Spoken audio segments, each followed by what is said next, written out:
This program features live coverage of an African safari and may include animal kills and carcasses. Viewer discretion is advised.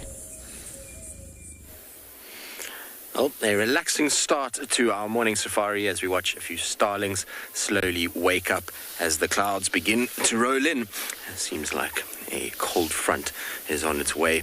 Lots of thick, puffy clouds, but that should make for good conditions for a lot of our animals to still be moving around, particularly the nocturnal ones.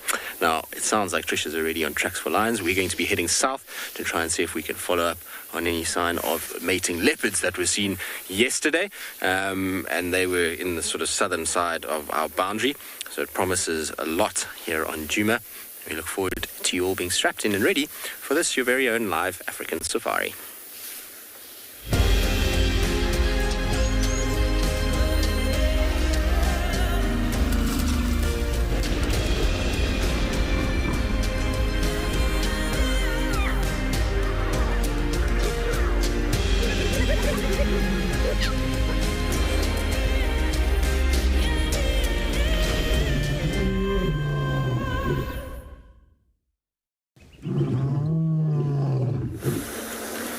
Good morning, everybody, and welcome to our sunrise safari. Hopefully, wherever you may be, you're ready to go. It is a beautiful morning.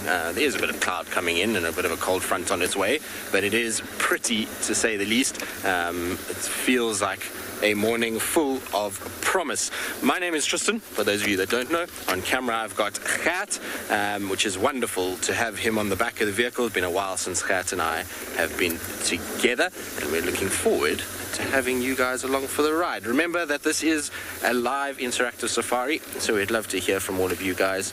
Hashtag Wild Earth, at FC on the YouTube chat, and then in the comment sections of all the other platforms that we are streaming to. Good morning, Franklin. So like I say, we got lots of promise. There was tracks for a lion that Trishala's following. Unfortunately, the Nkuhumas had a bit of a run-in with those two young males that Steve had yesterday afternoon. At about 9 o'clock last night, they were fighting on quarantine, and it seems like they then split, with the males running to the southwest, and the Nkuhumas running south. So I don't think either pride is here, but what probably happened is that it's attracted the attention of the Avoca male, and he's come in because that's the sounds like the tracks that are being followed is for a single male lion. So I'd expect that he is down and just checking what's happened last night with these other lions that were in the area. And I said I'll be following up on mating leopards. Apparently there was mating leopards on Little Gari yesterday. I don't know if it was just audio or if they actually saw them, which I would imagine must be Mulawati and Sibui.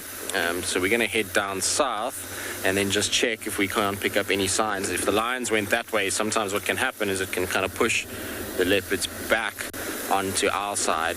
And maybe we'll get lucky and find some sort of sign of them coming over. It'll be cool to see both of those cats. Mulawati obviously is not the most seen leopard, although these days he's being seen more frequently, which is nice. He's still not, the most relaxed cat, but he does okay. Right, now we're going to carry on southwards. Like I say, we're going to go try and see if there's any sign of anything. In the meantime, though, let's send you off to Anvi on Pinder so they can say good morning.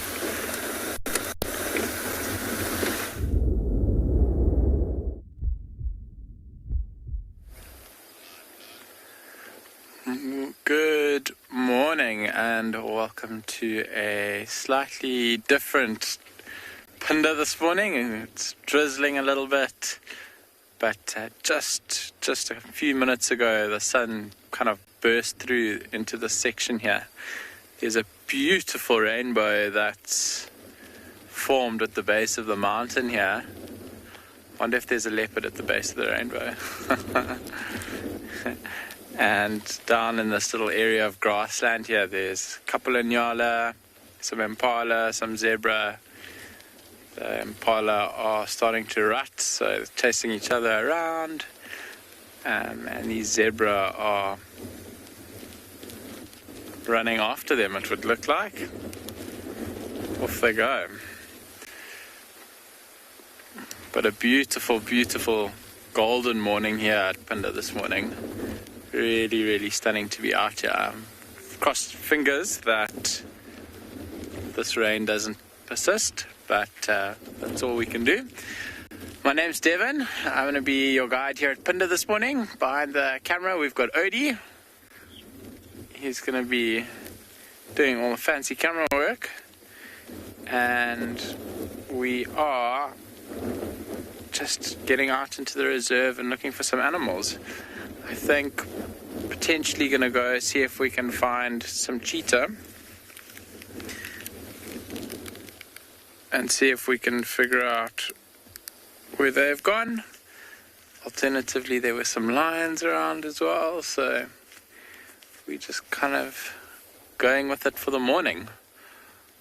The zebra now moving off across to the right. Last little look at us before they cross the road. And behind the thicket they go. Yeah. It's a beautiful little mixed grassland here, so we see lots of thicket in the middle of the grassland. Quite a few bigger shrubs and trees. But for grazers, this area is really, really beautiful. You can see the wind's just starting to pick up a little bit. You can see how the grass is moving.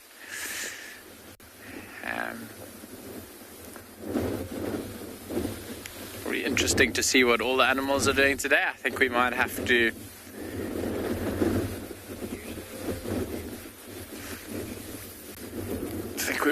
go find some slightly thicker, less windy areas. A lot of the animals who rely quite heavily on their sense of smell and hearing go into slightly thicker areas on days like today. Carmen, no, most definitely not. It's not usually windy like this at Punda at all. This is quite unusual. I think we are experiencing a little bit of frontal weather. It's coming from the south. And yeah, potentially a cold front that's just passing through. We're just getting the windy tail end of it at the moment.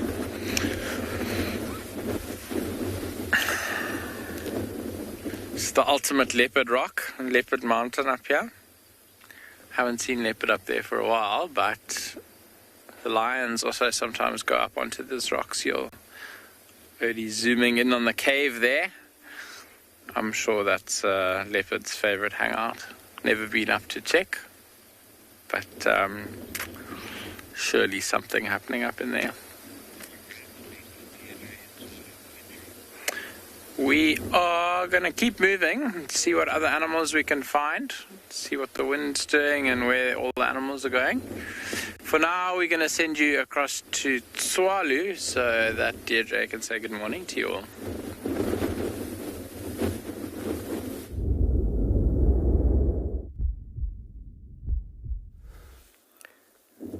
Good morning from Tswalu, and we can see exactly what the wind is doing to the animals this side, because you can see how fast that grass is moving. Our Springbok are moving away from us. When you came around the bend, it was a lot faster because of the wind. But you're with me, Deirdre, and this morning on camera we've got Niels, who's joining us for about 2 weeks. Welcome. He's seeing Tswalu for the first time in a long time, so I'm sure he's just as excited. But yeah, we are also dealing with the wind this morning, so we're going to try and see where all the animals are hiding, because they certainly don't enjoy this type of weather. So it was a nice little herd. There were a couple of youngsters in that herd, sort of last year's youngsters, just over a year.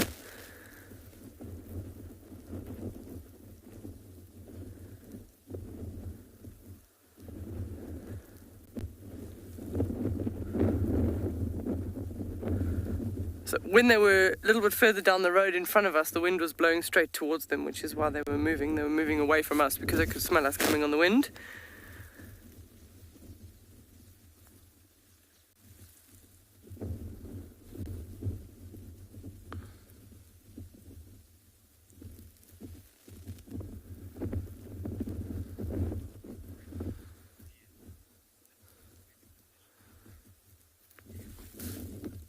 Liam is asking the question, is this good weather conditions for predators?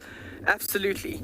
The wind gives them the advantage of the fact that because it's so consistent from one direction, it's making a lot of noise, there's a lot of trees and grasses and everything moving, that the predators do get to creep up quite a lot closer to their prey. So I've seen very successful hunts from predators in windy conditions, and that's what the prey are always nervous, because they're only smelling from one direction. They'll always be looking around, and you can see they just keep constantly moving, looking around.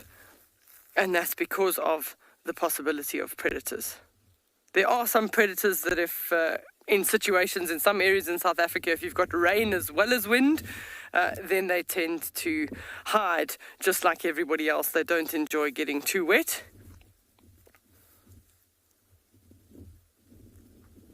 And especially this particular group, vulnerable to predators because of the fact that they've got so many calves in that group. So cheetah, hyena, lion, they would be worried about those.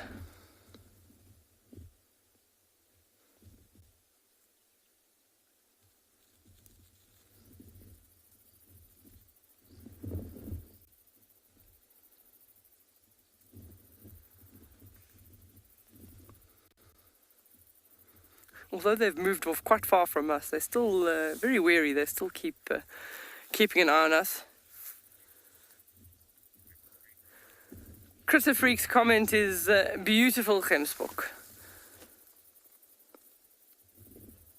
They are indeed. That one on the right, heavily pregnant. You can see the bulge on the tummy.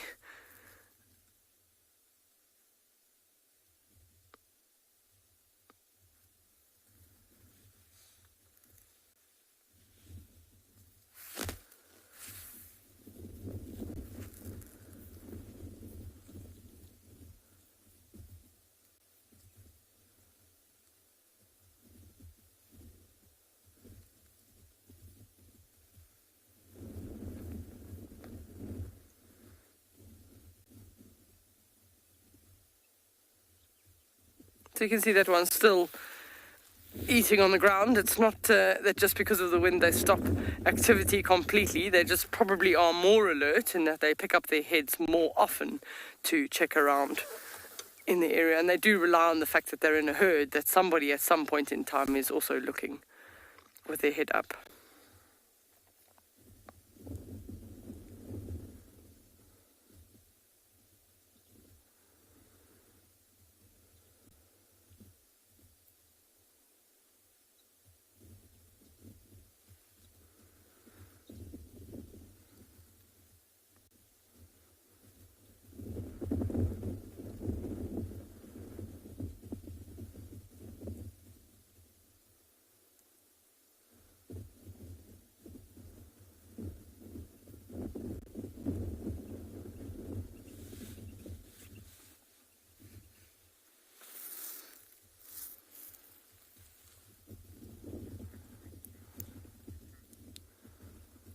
So they're moving further and further away from us now. We're going to send you across to JP, who wants to say hello.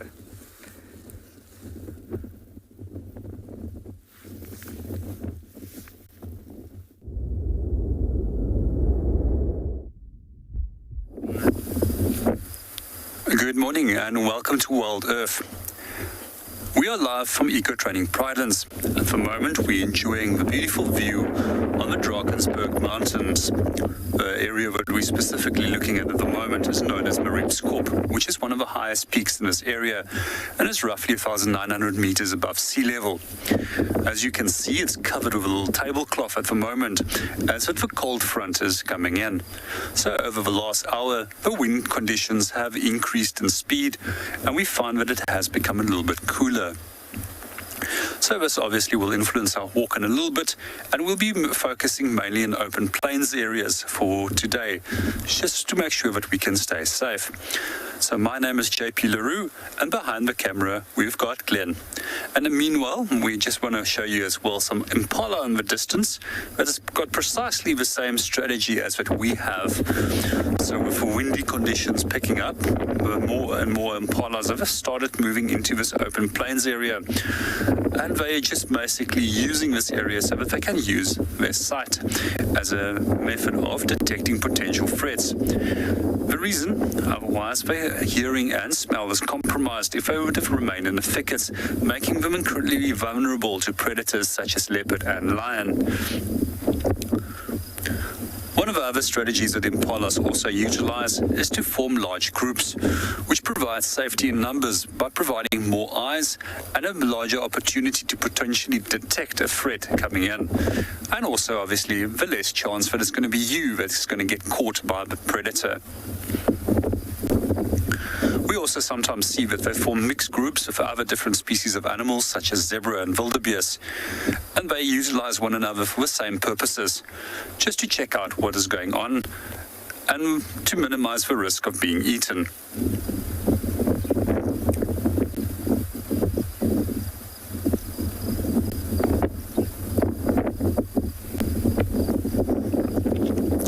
From here, we're going to continue on our walk and go and see what we can go and find.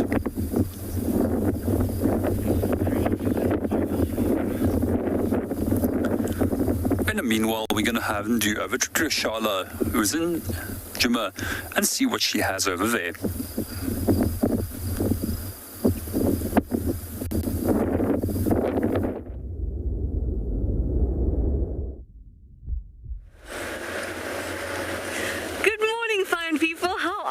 I am very well and happy to be back on board with you all. And today, it's me, Tswalu. I've got Morgan on camera with me, and we're going on an adventure.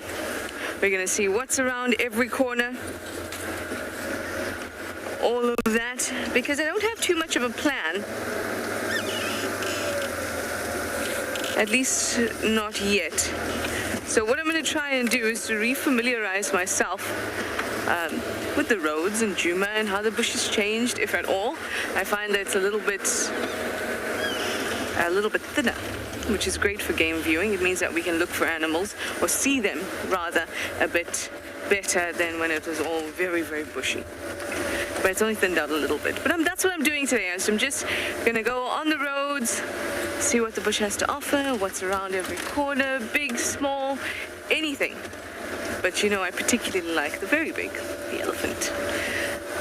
So I've been seeing elephant tracks quite a bit. I saw some male lion tracks as well, but those male lion tracks headed south. But I am now I'm on Zoe's road. I took this road because, and this is where I found Mulwati a couple weeks ago. And I've just come across some male leopard tracks.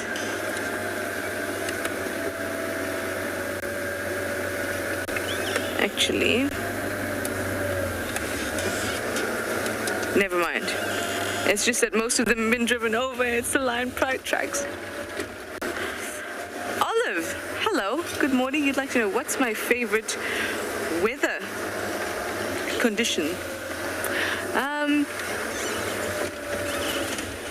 Warm, sunny, ideally about 28 degrees Celsius. It's about 81, 82 degrees Fahrenheit. That's what I like. I like sunny weather. But Olive, it's very difficult for me to choose that, because if I'm feeling for not being out on game drive, then I like rainy weather. So it obviously depends, but on game drive, I like good old-fashioned, what I call South African weather. Warm and possibly rainy. That's what I like. So in our wet season, which is our summer season, or in our summer in a normal seasonal way, it's warm, it's hot, and it's wet, and I like that. It's humid. I know lots of people are like, ugh, humidity, but why? I'm from a place or a town in South Africa where it's very, very, very humid. So I grew up with humidity. So I like it very much. Well, we're just gonna go park over there where we can get a really nice view of Djuma.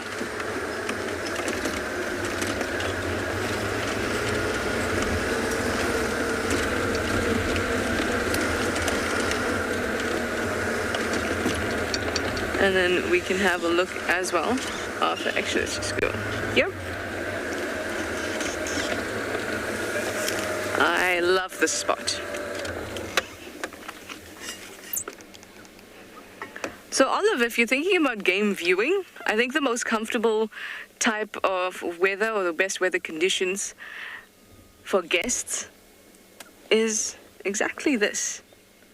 Slightly overcast, so people are not getting burnt or sunburnt. It just makes tracking a little bit difficult because there's no sun to create a shadow on the track. So from that perspective, a little bit difficult. You want a bit of sun. But in terms of getting a pleasant experience, this weather, slight breeze. You can see the silver cluster leaf that's closest to us. It's just dancing in the wind a little bit.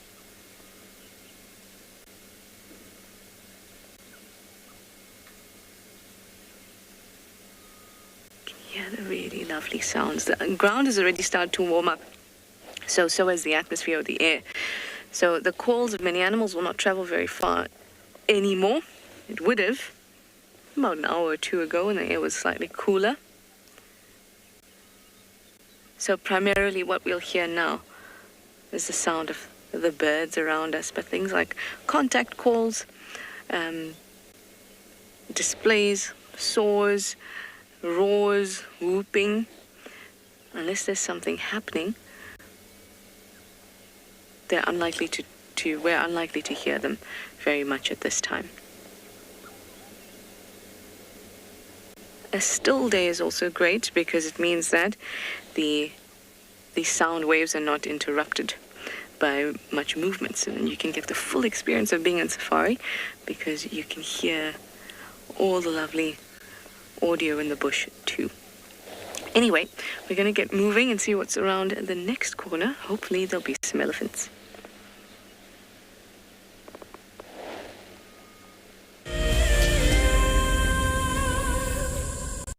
Do you dream of traveling to a far-flung wilderness location where life continues as normal?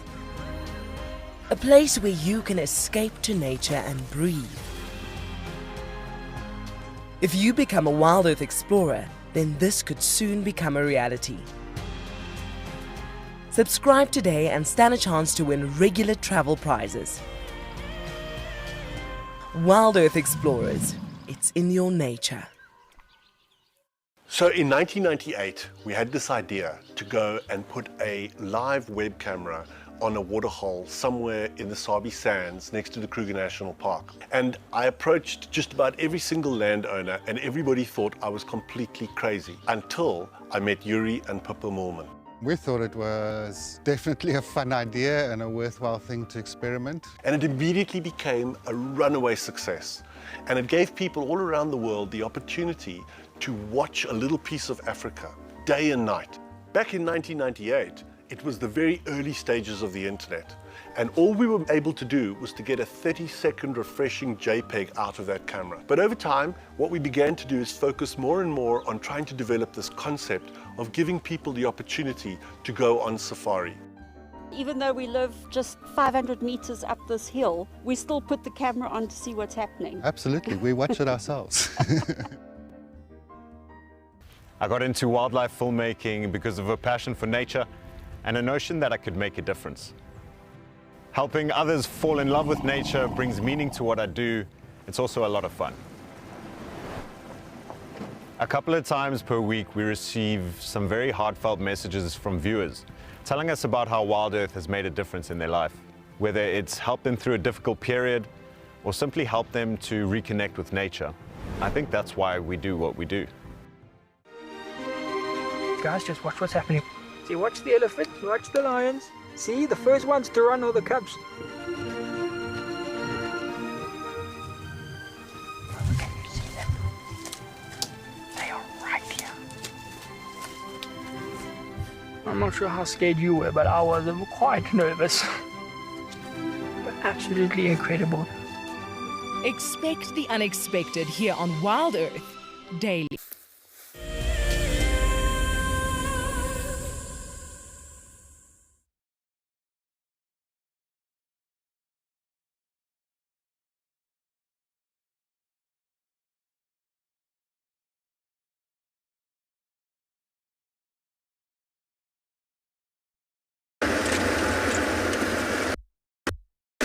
I'm sorry about that, guys, but I'm sure we'll get Trist back in no time. It's always wonderful to be working with him, so I'm glad that we're both here today. Starting our little Juma adventure.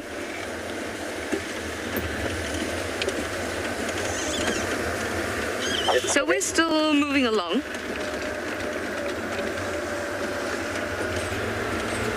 These tracks that I first looked at and I thought, ooh, male leopard track, but it was actually when I looked closer, this whole pride of lions. They didn't look very fresh, they looked like they came from the south, so it was very likely maybe where the Nkuhumas came from the last couple days you've been seeing them.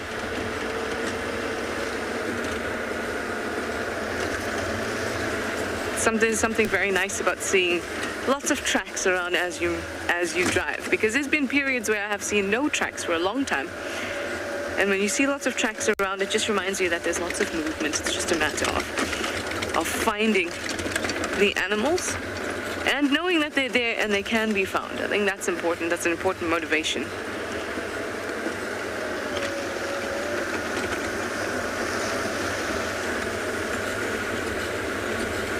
But I must say, so far, in terms of birds and elephants, it's been quite quiet, even antelope.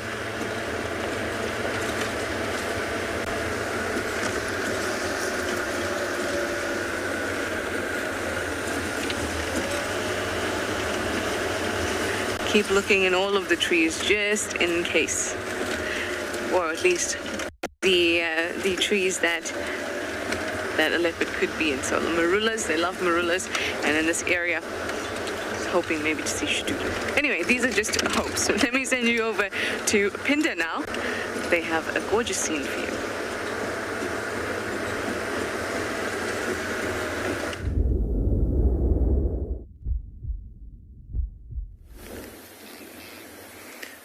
Welcome back to Pinda. We have just stopped on top of a koppie and we're looking eastwards towards where the sun has risen.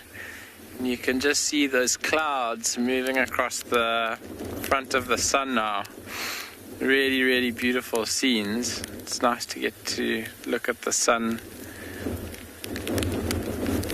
where it's not going to blind you as well. But you can really see how fast those clouds are moving. The wind down on the ground is moving at quite a speed. I can't imagine what it's doing up there. I think moving very, very quickly. But these very distinct bank of clouds that are moving over and past us. So while you were with us last time, we were looking at those impala and those zebra. That bank of cloud that you can see on the left now is right on top of us. And then the sun popped out through a little bit of it and kind of came out. Now it's pretty much completely out, and there don't seem to be too many more clouds that might be coming, but you never know. Down in the distance, I'll zoom in for you now so you can get a much better look. You can see a bit of a water body, and we're quite close to Mountain Lodge on Pinda now. From Mountain of it's called False Bay. So but another False Bay. It's one of the components of the St. Lucia estuary. Right on the back end side. So we've got a river that runs through our property, and then another river that runs along one of our borders, and just outside of the reserve they join into that estuary system. So really special to be able to see on a clear day. Today is not what one might call clear, but on a clear day you can even see the coastal dunes, the dunes that are on the beach. They're notoriously tall coastal dunes in this part of the country, and you can actually see them all the way from the mountains of Punda, which is a very cool story to share. There's lots of cool, a little bird flying through our picture now. Very cool stories to share about geology and what's happened here over the last couple million years. That ocean has come in and out a number of times, and there are fossils and all sorts of remnants, little clues that show that the sea was once upon a time, that are left scattered throughout the reserve, which is very, very cool.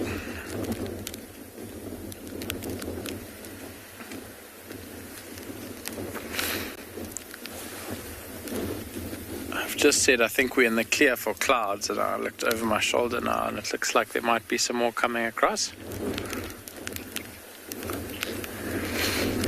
Yeah, Carol, it does look quite, I mean, this haze that we've got now from the wind that's blowing, I think it's picking up a lot of dust. There's quite a lot of moisture in the air. I don't know if you remember, I said it drizzled a little bit earlier, but all that particulate matter that's in the air is catching and reflecting that sunlight that's beaming down now. So although the sun's come out with this wind, it's actually still quite chilly, I think. We were chatting amongst the rangers here at Punda the other day and saying how nice and temperate it is here compared to the Lowveld. We've been in pretty much just shirts, no jackets yet. But I brought my jacket along this morning and popped it on because this wind is a little bit, just got a slightly too edgy, I suppose one could say.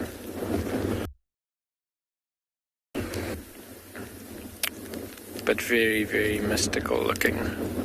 Mythical and mystical. You can really see how quickly those clouds are moving. I mean, it's really unbelievable.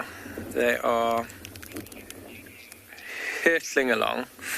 We are going to carry on now, though. It's been lovely sharing that little piece of story with you. Along. So we're going to send you across to her, and we're going to carry on looking for some lions, hopefully.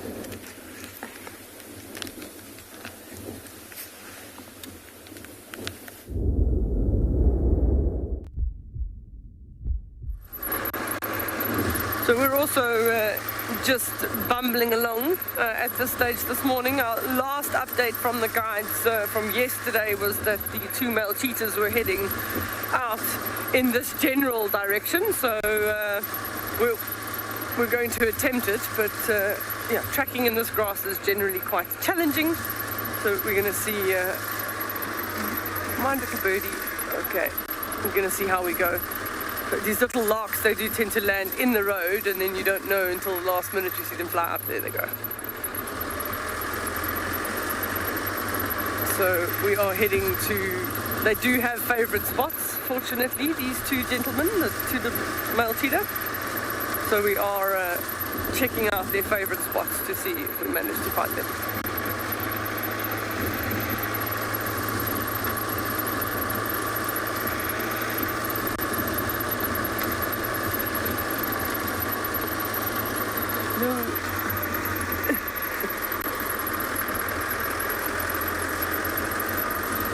Craig is asking the question, have we ever had leopards on Tswalu? Yes, we do.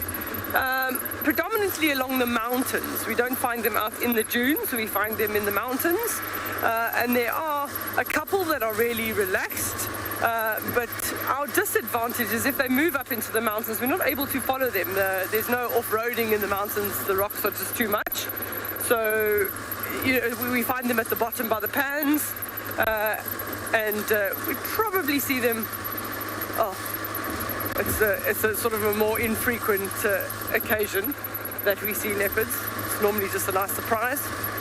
The last leopard I saw probably about a month ago. So it's not something that we know we're going to find every day. And they are really, really hard to track because they move most of their time in the mountains.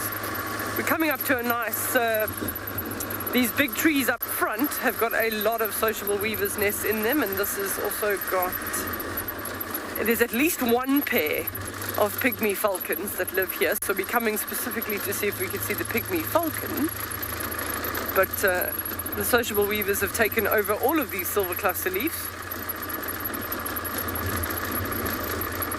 So, I don't want to get, let's see, just stop here for a second and we can see if we've got any activity from the Pygmy Falcons. So they're a tiny, tiny little falcon. They're probably only about 12 centimeters in height. And they live as a pair in a chamber in the nest cavities of these sociable weavers. And it's kind of like an interesting relationship in that the weavers allow the Pygmy Falcons to live in a nest. The Pygmy Falcons feed predominantly on the little skinks that run around underneath the nests. But every now and again they do also take some chicks.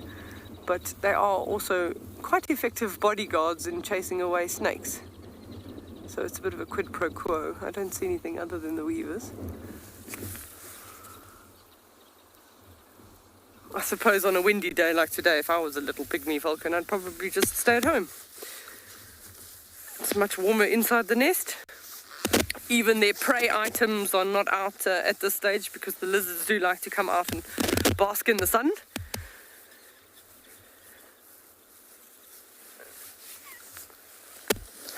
KP is asking the question, why do they believe why do they build nests on the cluster trees? In the Kalahari, they're limited to big trees. So the silver cluster leaf and the camel thorn are the only two big trees in these areas. So they just are using that. Also because you can see the support structure that gives these nests, enables them to get so large, is the fact that that stem is really thick. So this particular one in front of us seems to be dying. It seems to have lost strips of bark, which could mean it's been hit by lightning before, and that will start weakening. Without having all the bark on the stem like that, you're very vulnerable to wood-boring beetles and insects, and that starts weakening that stem, which might mean that that large nest over there lands up falling on the ground because the tree can't hold it up anymore. I mean, these nests can get up to over a ton in weight, and they're just built. The weavers are busy fixing them and building every day, so they're just constantly adding more and more grass to them, and you can imagine when they get wet how much heavier they get. So the prognosis or the diagnosis for this particular nest in front of us, depending on how long that silver cluster leaf manages to stay around, is quite something. I got very excited for a second. I thought I found a Pygmy Falcon, but all I found was a little dove hiding in the tree there at the back. So let me go forward. We'll go up and over. Forward, not backwards. Oh, there we go.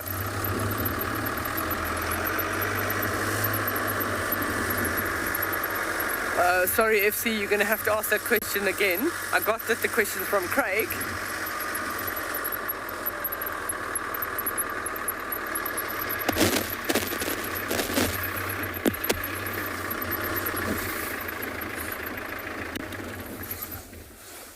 Do I have a favourite part of the reserve?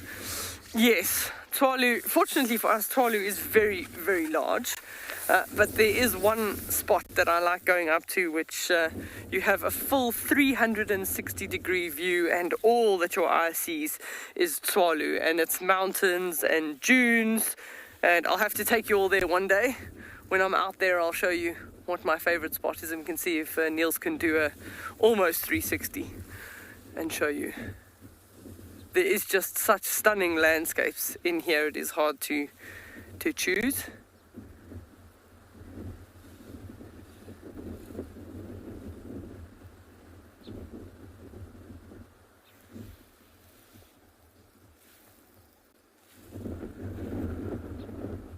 Not even the sociable weavers are incredibly active this morning.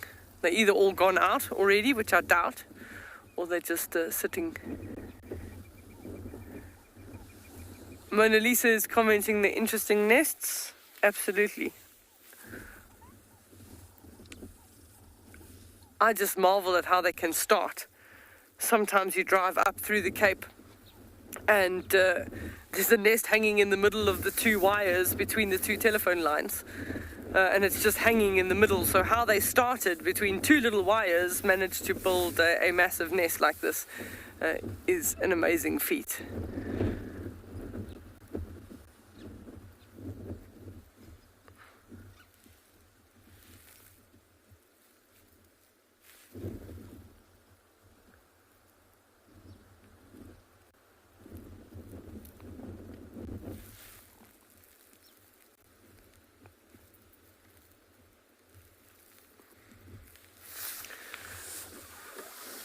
We're going to carry on heading down the road to the next dune. That's where the two cheetah boys like to visit.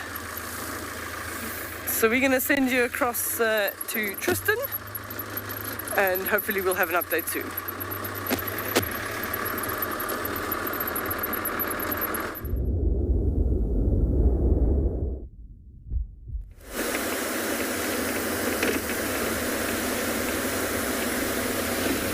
Searching for spots. No sign of those mating leopards coming north. The only tracks that we found, which I'm not sure if you got, with the Nkuma's going south. They crossed into Little Gowrie at Twin Dams. And so no tracks for male or female leopard coming back over, at least not the section that I checked. I only checked a very small kind of area from sort of Weaver's Nest to the eastern boundary.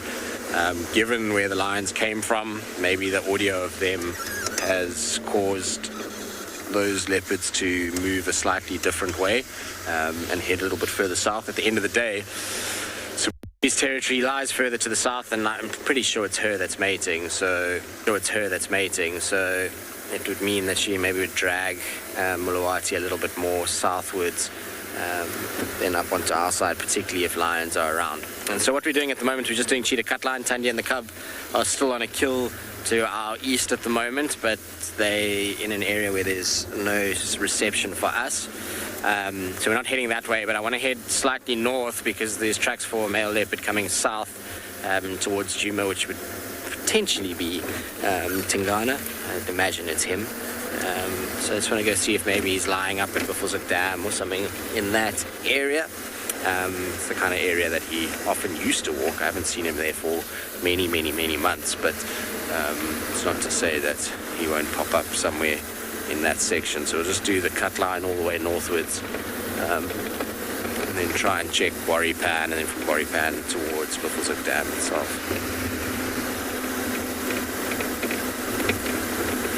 Black widow spider, well, excited. I think everybody's excited that Kalamba's now a mom.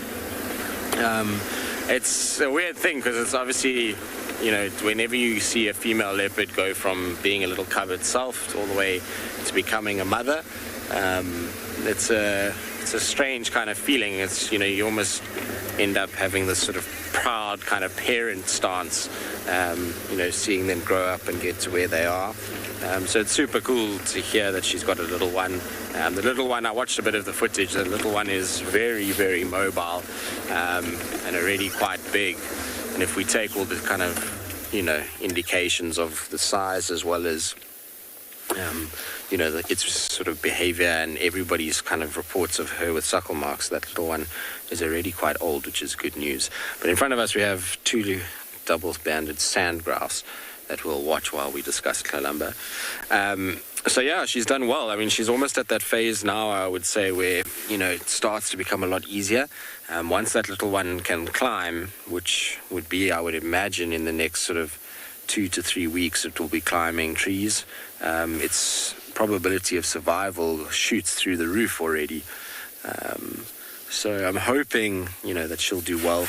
It's always nice to see another generation come through. So much like Kuchava and her cub, you know, it's 5th generation of this lineage for me, which is amazing. You know, anytime you start seeing 5 generations within one leopard family, you can count yourself super lucky. That's the male on the right. You can see his little double bands over his nose, which gives them the name. The female doesn't quite have the same beautiful sort of banding over her beak. She's a lot drabber around the eyes and on the beak itself. But what's interesting with Kalahari, what I find surprising, and I don't think that den site is where she initially had that cub. Her movement pattern was very different. When I was here a few weeks ago, she was up in the north eastern corner of Djuma. So I wonder if she didn't move the cub down further south. But where it is now surprises me, because that drainage line is a sort of bone of contention for 3 different female leopards at the moment. So Thandi, Sibui and Kalamba all use that drainage line quite regularly, so it's not an uncommon thing to have any of those 3 there, as well as Shasha and Langa. They go into that drainage line too. So it's a dangerous place in many respects for Kalamba to keep that cub. She needs to be quite careful where or how long she's there for. I wouldn't be surprised we see her move it slightly northwards again. She's very fortunate in that she's got a series of parallel drainage lines that allow her to kind of move the cub into different places, and so she can just go kind of north-south, which is exactly what her mom did when she was little. She just bounced her through the drainage lines that all run in an east-west direction through the property, so did very well. All right, we're going to leave our sandgrouse who are running around. I'm going to go try to see if we can get onto those tracks. In the meantime, though, let's send you across to Pinda. I believe they've found something to look at.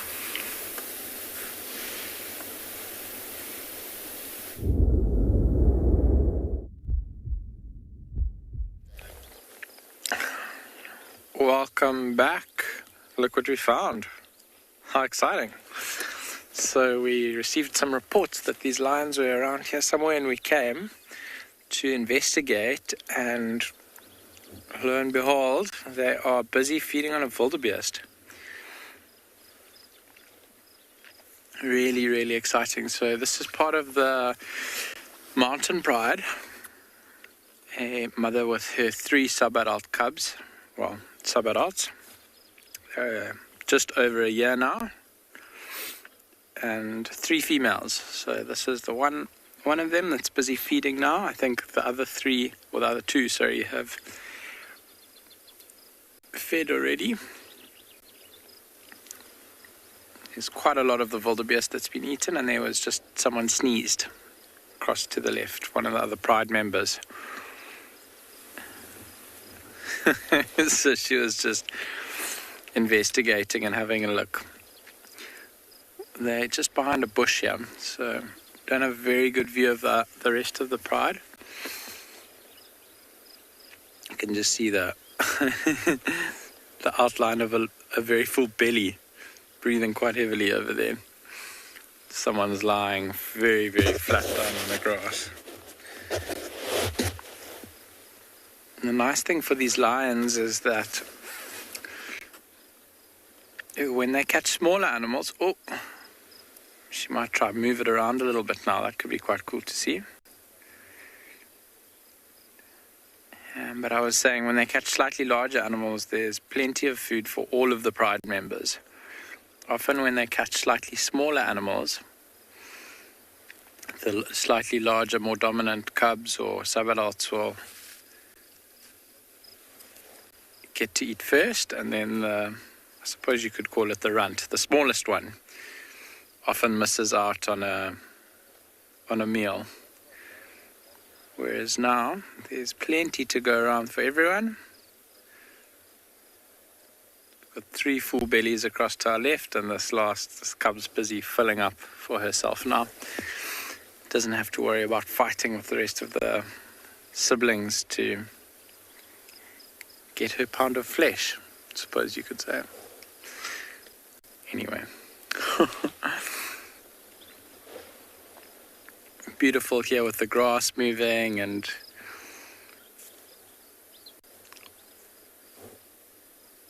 this lion, actually quite lucky for us, because in a lot of the reserve the grass is a little bit longer, and here it's quite nice and short. A good morning for the mountain pride indeed.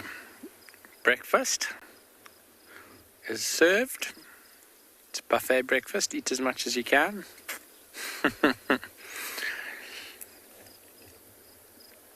And yeah, I'm sure these lions will stay here for the day. There's some thicket to our right, so maybe slightly later on when it gets a bit warmer, there'll some shade for them to lie down in.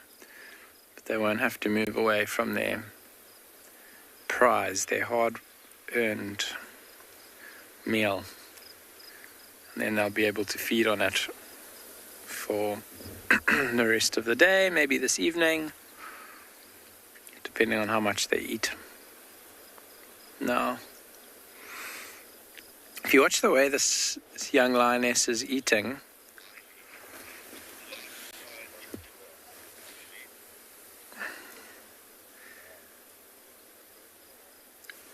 you can see she often turns her head side on.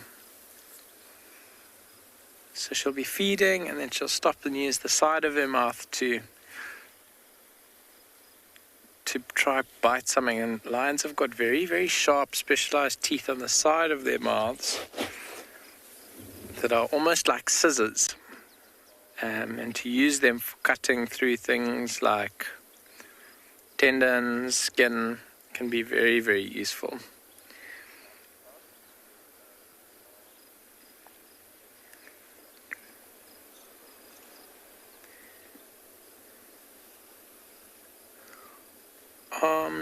On Punda we've got 3 prides of lions.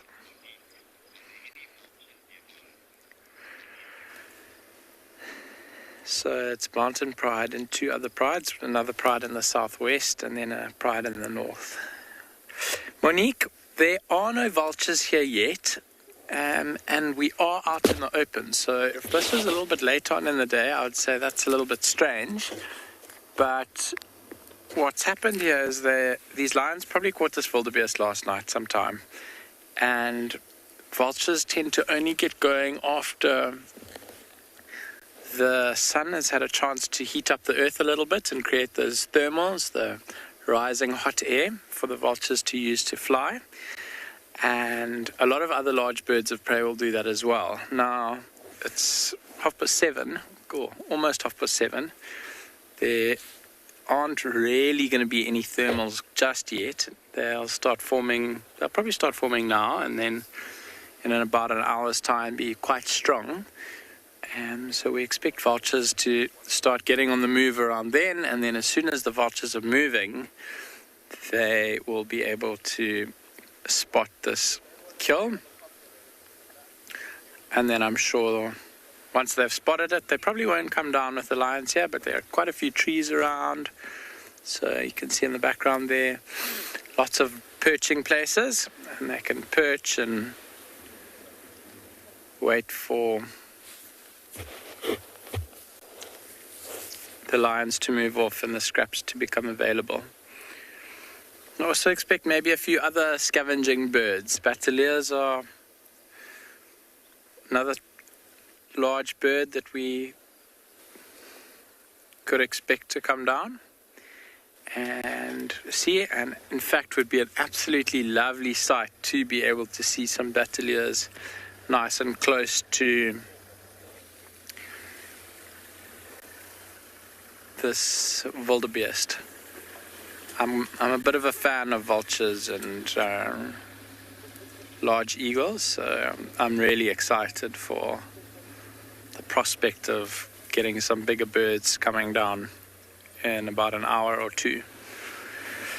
It's also quite windy though, so can't say exactly what that's going to do. In slightly more mountainous areas where there's wind shear and updrafts, there's a young lion just on our left here that's coughing up a bit of a hairball maybe. Oh, right here, I think she might be interested in us. No, I'm just kidding. But she's... Oh, everyone's getting up now. Maybe if you go to the right, one of the siblings, I think, is stalking her sister. It's going to be a bit of a pounce here. Maybe, if there's enough energy. No, not enough energy. Too full. Bellies are too round. Oh, here we go. How sweet. Let me just move a little bit more forward for us, and you can see, get this bush out the way. We are going to spend the next little while here with these lions. We're not going anywhere, I promise.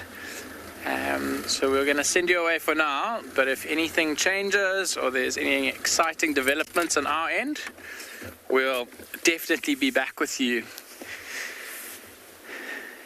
then to catch you up on what's happening.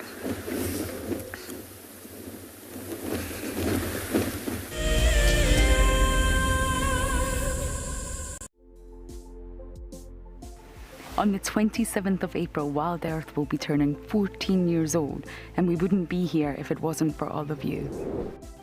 And to celebrate, we will be finishing the beautiful book that we started last year that looks at the history so far. But we do need you to be part of it. Please submit your most memorable sighting, or what Wild Earth means to you, or even just your name and a comment to be included inside the book.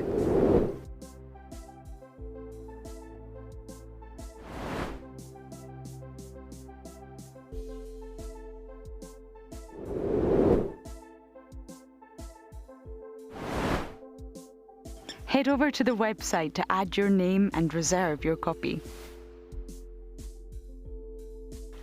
And a big thank you to all of you who have contributed to the book so far. I was quite surprised and excited to learn that I had won the Wild Earth prize for March. My wife and I started watching Wild Earth during the lockdown, just to allow us to get out of the day-to-day routine and enjoy some of the bush sightings. Our favourites, of course, are watching the birds when they show them sometimes, and especially the leopards. That's always nice to see on the show. She will definitely be going with me, and I'm sure we're going to enjoy all aspects of the prize, as we don't get out into the bush often enough. Thank you very much, Wild Earth. Hi, my name is Tristan Dix, and I am a guide here at Djuma Private Game Reserve for Wild Earth. We love connecting you to the African bush, and we always look forward to all of your questions. If you want to ask a question on Wild Earth, you'll need to register on the website. Once registered, go to our live safari page and submit a question below the live feed. Catch up with me on Wild Earth. We have a baby pangolin, a baby pangolin. This is off the charts. This animal is about from your fingertips to your elbow. That's the total length of this animal. This is unreal. This is unreal. This is unreal. This is like now my 4th Christmas in a week. We should do this more often. Tune into Wild Earth every single day. It's in your nature.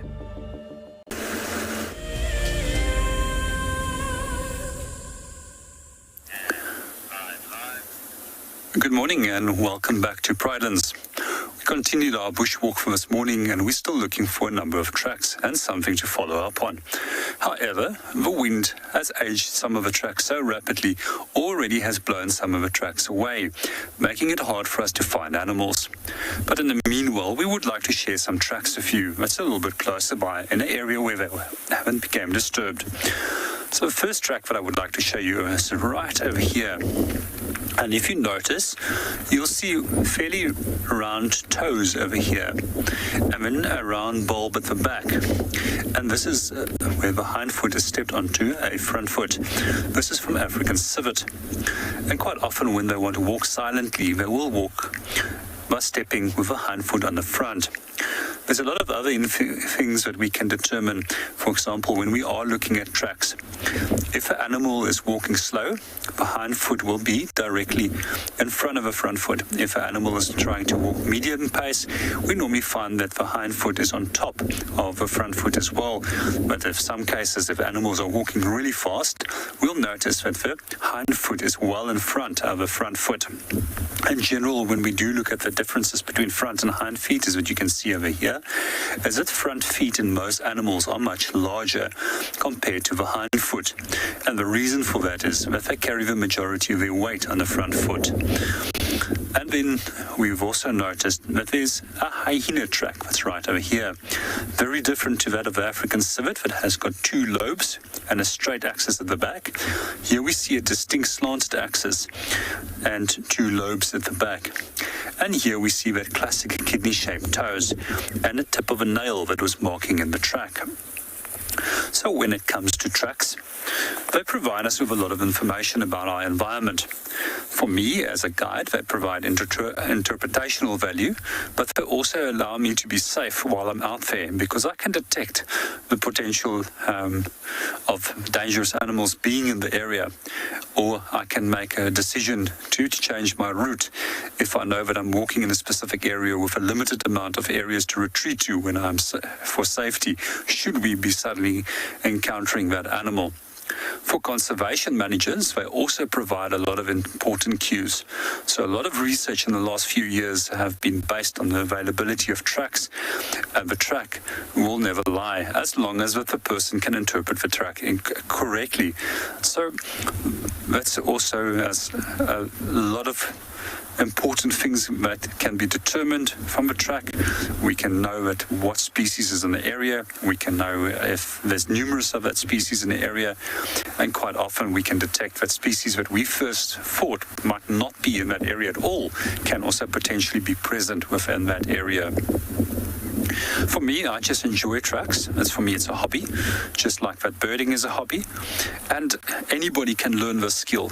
And there's a number of different companies that do provide tracking courses, and you will actually be surprised how quickly you can actually develop the skill and how easily you can actually apply the skills of tracking, for example, learning to focus on the small details in life, and then also to looking at the bigger picture by taking in a number of details. We're going to continue from here, see what else we can find.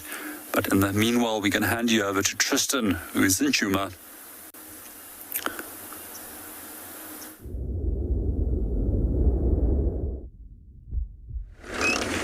And I'm driving around, trying to find some little critters of our own. I'm trying to drive quite slowly because I find that when I drive very slowly, that's when I pick up on little things that might be hanging onto the grass or in the trees, things like that.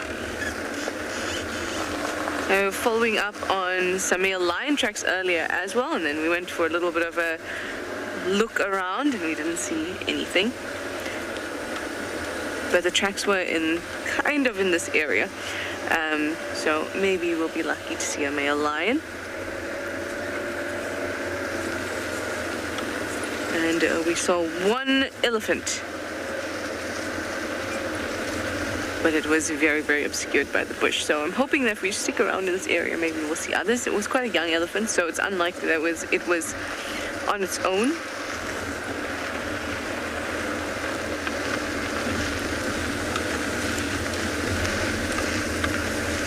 But we'll just have to see.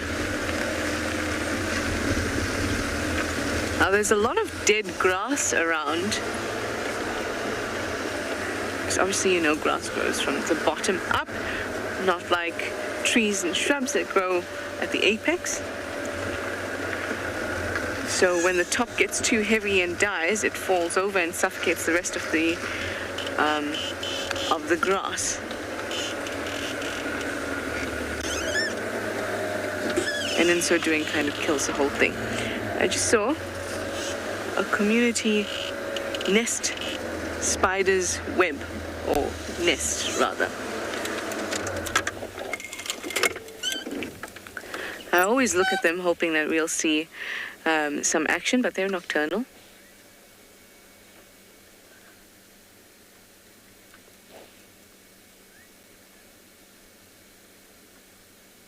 Very cool. It looks like somebody's leftover cotton candy that just kind of blew from the carnival into this tree.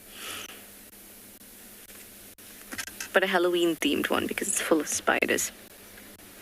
I watched something very, very interesting recently, or rather listened to something very interesting, because It was a talk or some information about the eyesight of many spiders, and the one that they used in this particular study was the tropical tent-web spider, which is a spider that we get around here as well.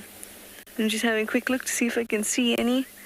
No. Early in the mornings you'll be able to see them quite well. But as spiders move along their webs, different strands of silk are different lengths, different tautness, and so they create different sounds. Well, rather they create different vibrations that the spider picks up on, and that's how it can create an image of what's going on around them. So what this scientist had done was actually converted those vibrations, converted those vibrations into sound that we can hear. And it was quite a beautiful thing to listen to. Different ways, or almost an audio version of what the spider would get visually. There's another one actually quite close to it, just at the top, off to the right of it, and slightly to the top. I think Morgan might actually be obscured.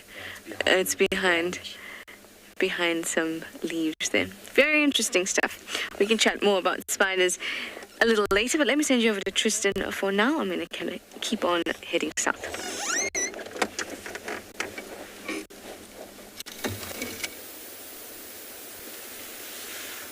Well, it's not a leopard that we found at Buffelshoek Dam, but it's a nice herd of elephants, which is always a wonderful way to start a stint at Djuma. I absolutely love spending time with elephants, and it seems like there's quite a number of them, probably not all as cute as this little one on the left-hand side. You can see it's still got a very hairy forehead. It's not lost a lot of its little baby hair that they have when they are born. But it's a nice big grouping of ellies. They spread all the way across the kind of northern side of the dam and then along the eastern side of it, southwards.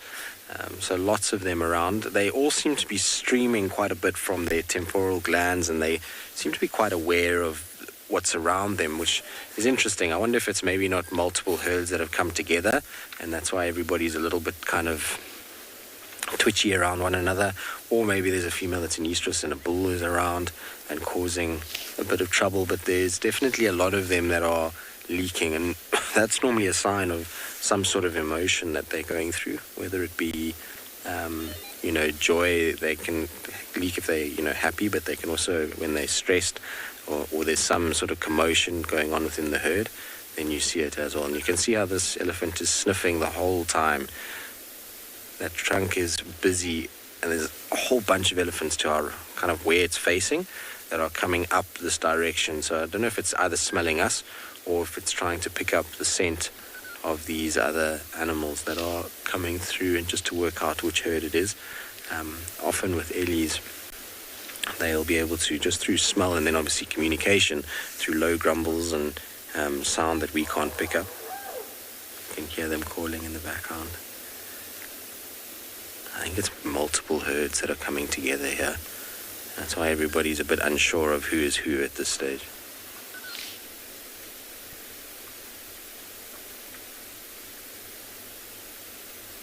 I'm just keeping quiet because there's one that's complaining quite a bit on our right-hand side. Now, typically with ellies, when you start to hear them shouting and screaming and trumpeting, it means that there's something within the herd that they're not happy about. Every now and then you'll get a cantankerous little baby that starts to complain because it's not getting milk. But when they really start going crazy, it often can be an indication for some sort of a predator. So let's listen to the... Oh, there's an elephant that's not happy.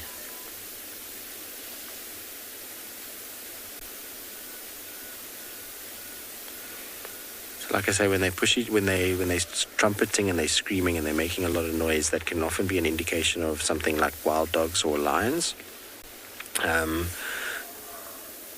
So it's always good to listen, but there's definitely something that's disturbing these. You can see the body posture of this female.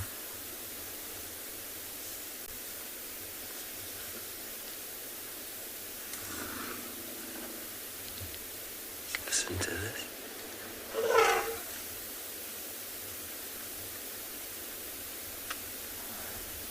They're not happy about something, these guys.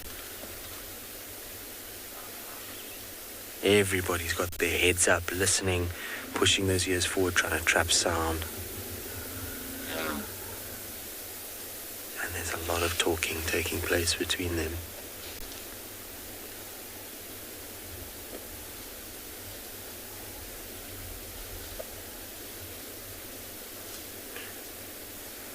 I wonder if it's not these bulls. I think it's a bull that's in amongst the herd causing trouble. You can see he's just come out now.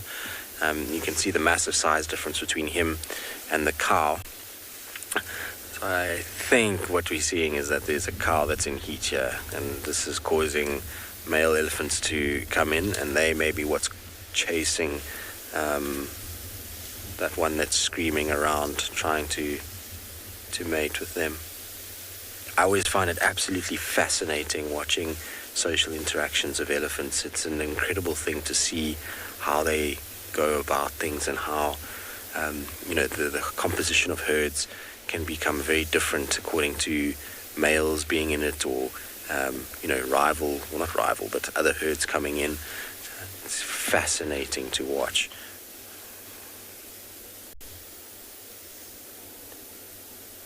See, there's actually two bulls here. So there's the one that arrived, and then to the left there's another one. Now this one on the left here was walking with them, and as soon as that one arrived, it immediately turned and kind of became far more submissive.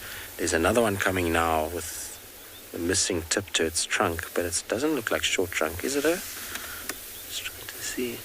Oh, it could be her. I haven't seen her in ages.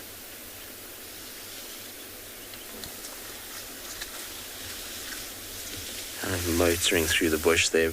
It's not an uncommon injury to see though with elephants.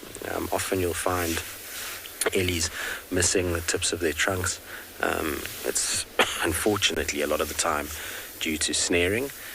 So people laying out little wire snares a lot of the time for bushmeat, and that then the trunk gets caught in it and it severs the tip of the trunk off. And sometimes it can be quite high up. I've seen an elephant that its trunk was at its tusk level, and that makes life very, very difficult. But this elephant here, it's right down at the bottom, and so that would be easy enough to still survive pretty well. But you can see lots and lots and lots of bulls in this group. It's no wonder the herd is not having a good time, and no wonder they're on edge a little bit, and why those faces are streaming. As I said when we arrived, as soon as you see all the cows all streaming together, you know something is disturbing them, or that there's something that they are going through. Sometimes it can be as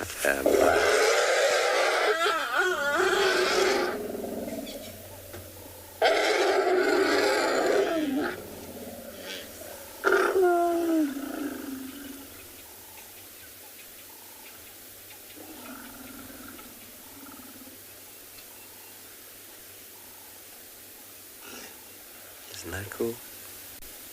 Amazing what such a little animal can make so much noise. So the one that was screaming like that is the one that's right in the middle. So not the baby. The sort of... What you doing, girl?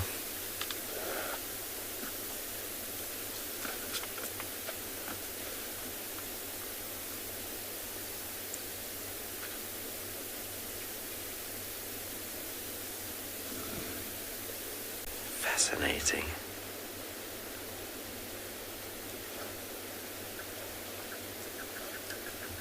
Just want to see what's happening here, because this cow is kind of almost guiding this male away from the little ones. Shame, they must be having a tough time at the moment to try and protect the little ones, or just keep the little ones at bay from these big boys. There's lots and lots of males. I've counted already 6 of them just in this small area, so there must be a lot moving around. She seems like she's just protecting the calves from these bulls. The crazy thing is that there's still a massive amount of elephants to our right-hand side. You can just see every now and then these kind of grey bodies moving, and can hear them to the right. So there must be a whole lot more. I did see one elephant just now, and I haven't seen her again, and I'm hoping she's going to come out. And I'm pretty sure it's an elephant that we see quite regularly. She's got quite a straight, I think it's a left tusk, if I remember correctly. And she's often in quite a large grouping. So I wonder if it's not her group that's here, and they've just been kind of separated and split out by these bulls. Shame you can see that's them guiding the little calves away, and you'll see how much bigger the bull is now. He's going to come in behind them. There's little ones, and there he comes. Absolutely dwarfing the rest of them, and he's clearly interested in these females. You see how he's sniffing in between their legs, and that's to try and just figure out who's actually in heat here. All right, let's catch up with them. I'm quite keen to stay with them for a little bit, because when you hear these kind of interactions, and you never know, sometimes you can even get lucky and see them mating, which is very cool. But did you say such a stunning looking bull? Yeah, he's a beautiful male. He's not big compared to some of the other older males that we get here. We get much larger male elephants in this area, but he's young and up and coming, and probably quite full of beans. And that will sometimes stand him in good stead to be able to find himself a female. That's interesting. This elephant that's closest to us has got all these kind of bumps on its skin. You don't often see elephants with that. So it could be little abscess or something that's formed underneath, maybe an old wound that's kind of healed over, but it looks like there's 2 or 3 of those little bumps on the skin itself. Interesting. Seems like everyone's going back to feeding now, so bulls are being well behaved for now. But you can see how these cows have kind of pushed all the young ones into the middle, and they're kind of just fringing the babies and just making sure that when the bulls come that they're kind of in front and the little ones are all pushed in. And so they'll do the same thing when there's predators around. They'll even enclose these little ones. And now?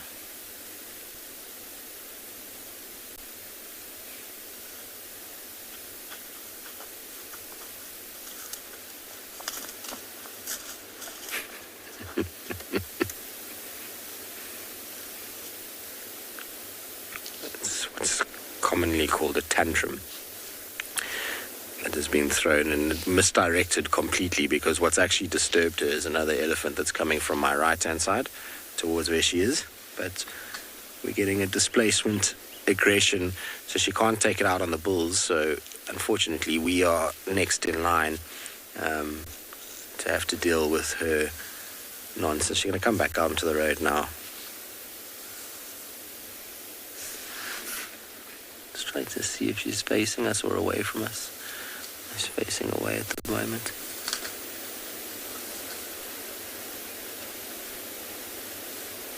I don't want to start, because if we start she's going to get a fright, and either that can trigger her when they're in moods like this to be a little bit more aggressive towards us, or she gets a panic and runs, which can then set off the entire herd. So I just want her to have her moment and throw her toys a little bit, and then we'll just see where she goes from there. The younger ones are starting to move off a little bit, so I'm hoping she'll just kind of go and try and catch up with them and stop worrying about us so much.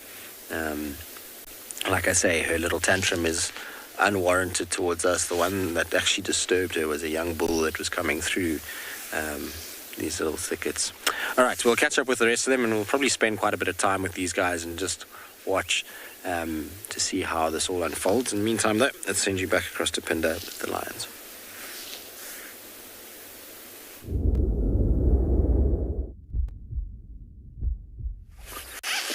Welcome back, guys. So what's happened over here is the 3 sub-adults have moved off. We're about 200 or 300 meters to the south of the kill. Come tiny little beautiful pan system where they're having a little drink of water. Yeah, it's quite tough to see, but they are, you can see all the very, very green reed here. There's obviously a little puddle when we got here. The first lioness, the largest of the three cubs, actually disturbed a spur-winged goose. So sent 2 of those geese flying off and hightailing it out of here, making a whole big squawking noise. And we can't really position ourselves anywhere where we can see the water. I think it's more like a bit of a muddy, as the water is dropping down now, but you have muddy pools of water. But these 3 are seeming to be enjoying it very, very much. You can imagine quite thirsty after eating all of the wildebeest that they've been eating for the last couple hours. Not sure exactly how long they've been there for, but with water so close by, jumping at the opportunity to come grab a drink.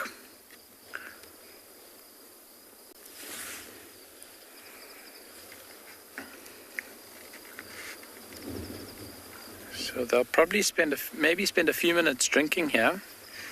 Been drinking for about a minute or so already, at least.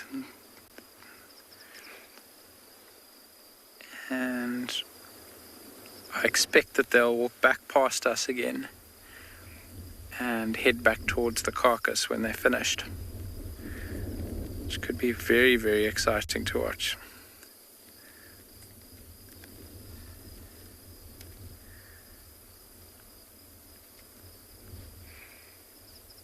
If you look at their bellies, you can see very round,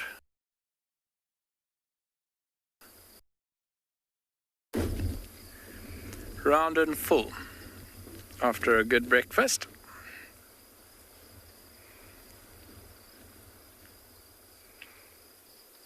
But this color palette of these lions now with this dark green reed is absolutely stunning. Oh.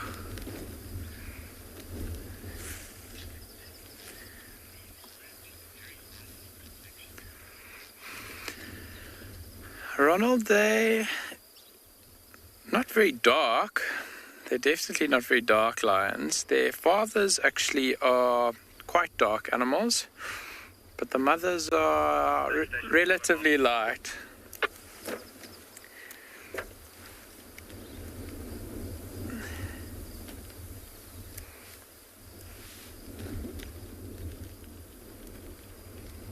They were quite a bit darker when they were a little bit younger. All their spots obviously making them a bit darker.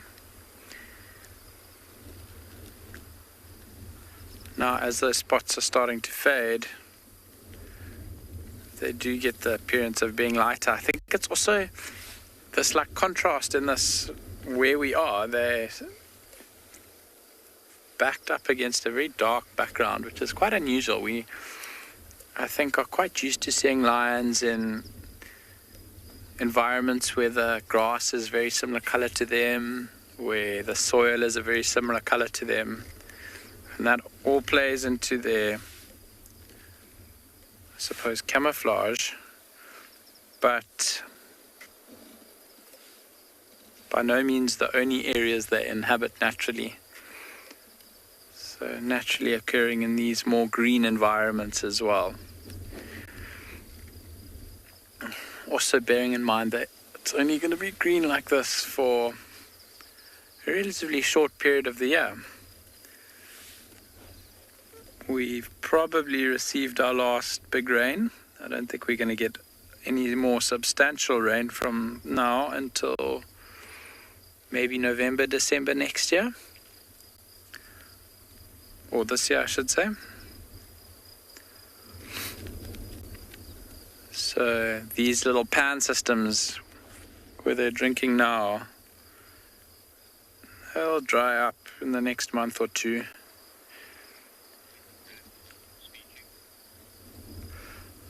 We are going to stick with these 3 youngsters. I'm sure they'll take us back to the wildebeest a little bit later. Oh, big games. But for now, we're going to send you on.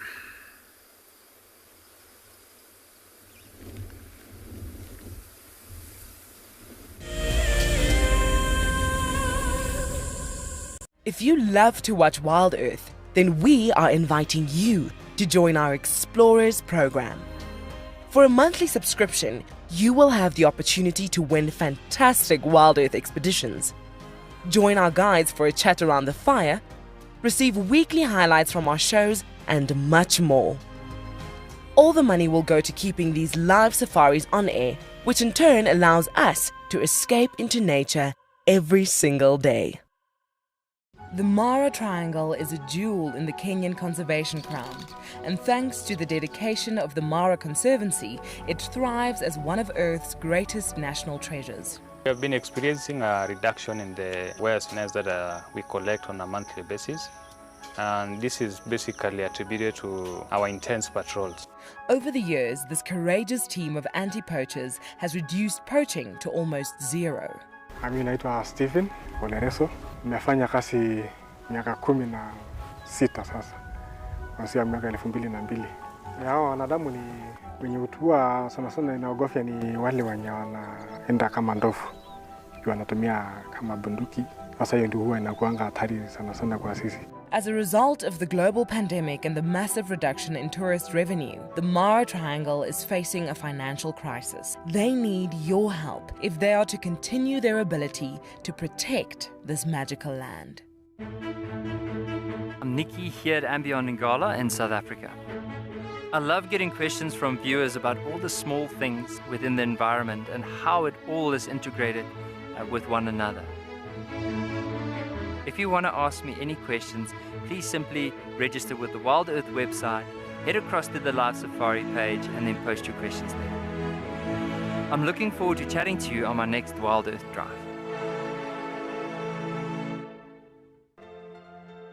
Guys, have a look at what we've got.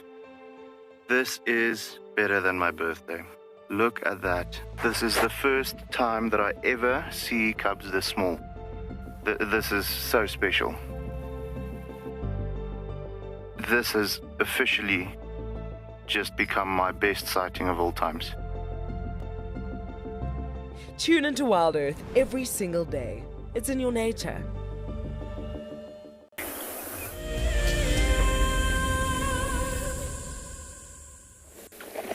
We have been lucky after looking for the male lion and seeing his tracks around. We finally did find him on one of the roads we didn't check, so I'm really glad. It looks like it's dark mane, the dark mane evoker male.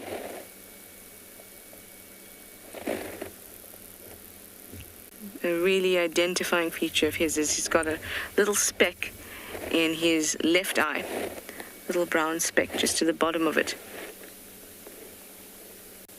Can be difficult to see, but he did lift up his head at one point.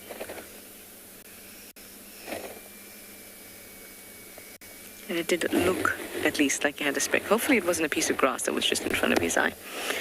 Either way, we're going to find out, because I have so much faith that he's going to lift his head up. That was his cue. He didn't take it. Well, we're going to wait with him. I'm really happy that we managed to find him, though. There's nothing like a gorgeous big male lion for the morning.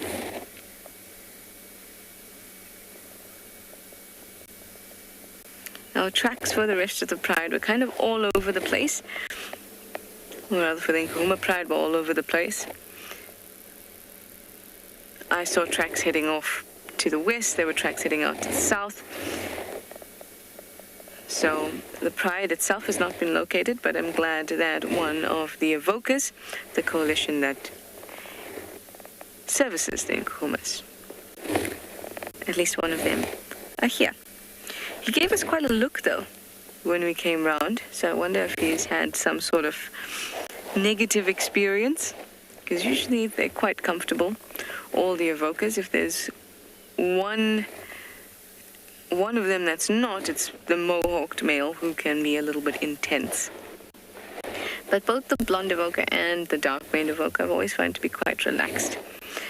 So, well, you'll see when he picks up his head what I mean.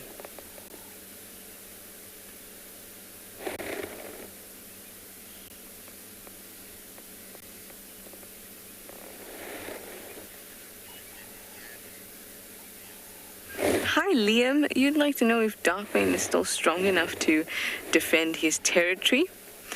Yes, I think so. And I'll tell you why. Obviously, you know that he's injured, he's limpy. So are the other evokers. They've all got their injuries. But that is the life of a male lion.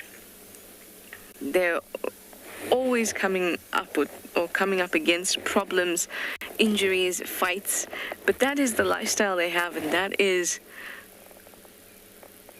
the way that their life history goes.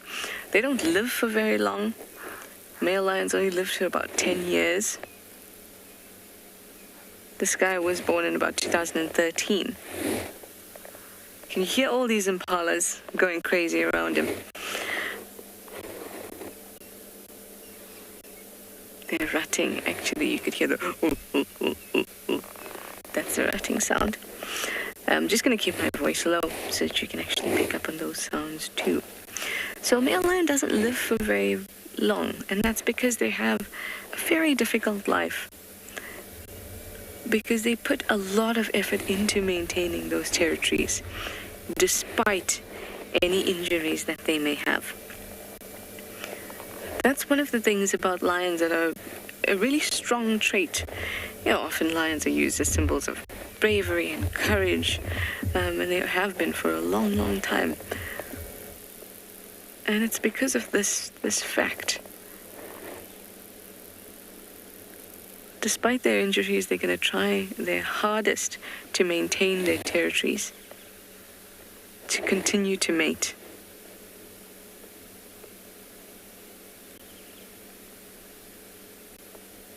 There have been other males that have been coming in. In fact, you recently saw one, I think, that Mbali male from the Kruger. And then there was also the Plains males, I think, that you were seeing around when I wasn't here. I've just been hearing these things. But the evokers have also been pushing a little bit north, and there's lots of change in the lion dynamics. Anyway, let me send you over to Tristan while I wait for this guy to pick his head up.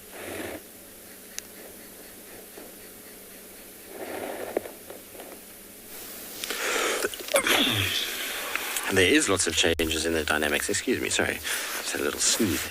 There is lots of changes in the lion dynamics. It's actually really interesting to see what's happening with the lions, not only here in this particular section of Djuma, but also just to our north in the Manyeleti. They've also had a few changes there, which is impacting, I think, on what we're seeing down here in many ways. The Nauru pride has been moving around a lot more, and then obviously the Simbali pride that's come through.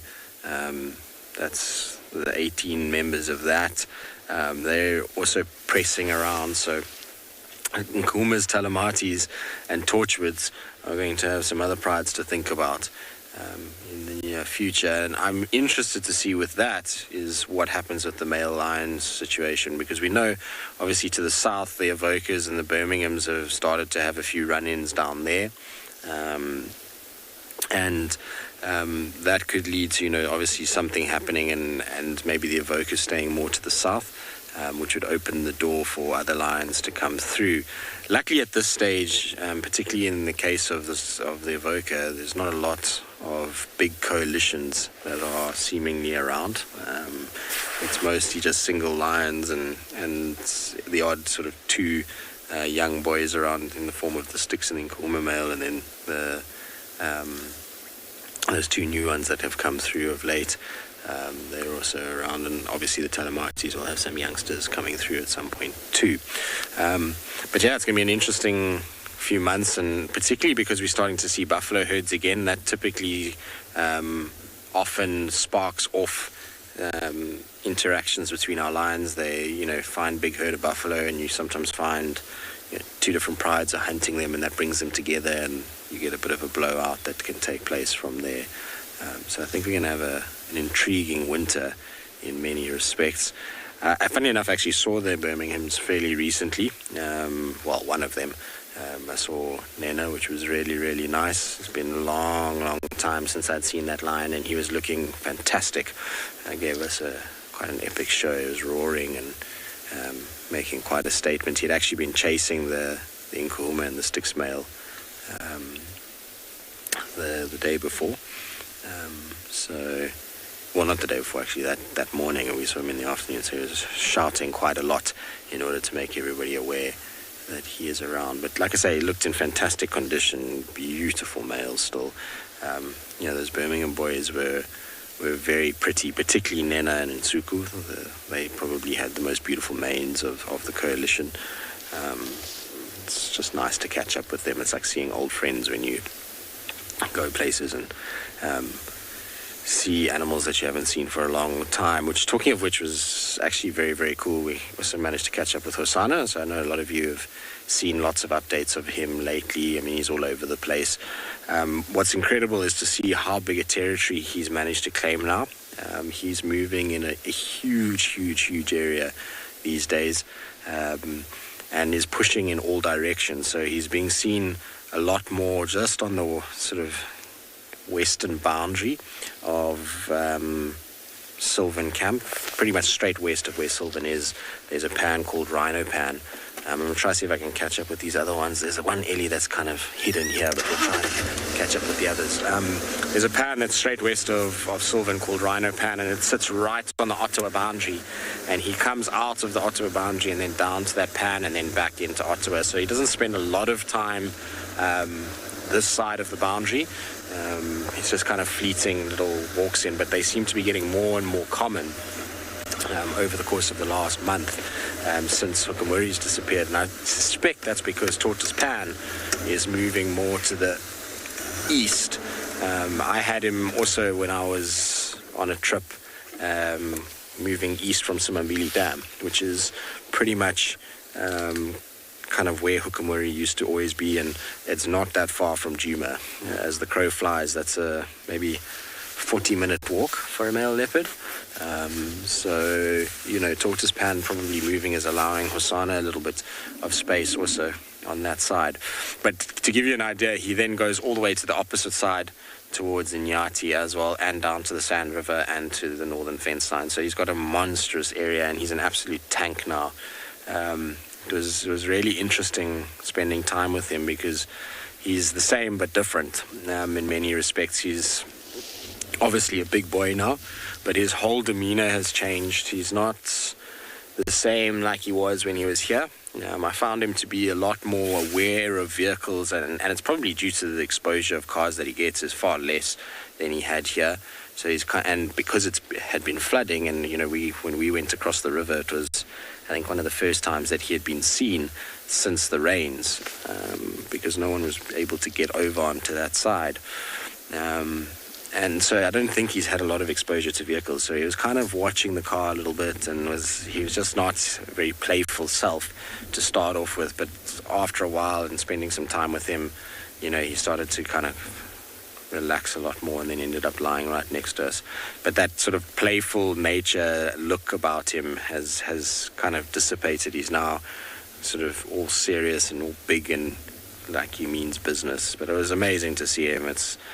He's such a cool cat, and it was very, very, very, very cool to have lots of time with him. And he's obviously mating now with different females. He's mated with 2 different individuals, and I say mated recently. I mean, it's a strong word. He looked very disinterested at times, but that was with a little female called Serengeti, who's the daughter of the Hukumuri female and has no relation to the Hukumuri male.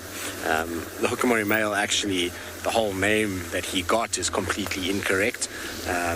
When he was first arrived in this area, people thought that he was the son of the Hukumuri female, and he wasn't. So his name actually, as much as it kind of ended up sticking, wasn't actually correct at all.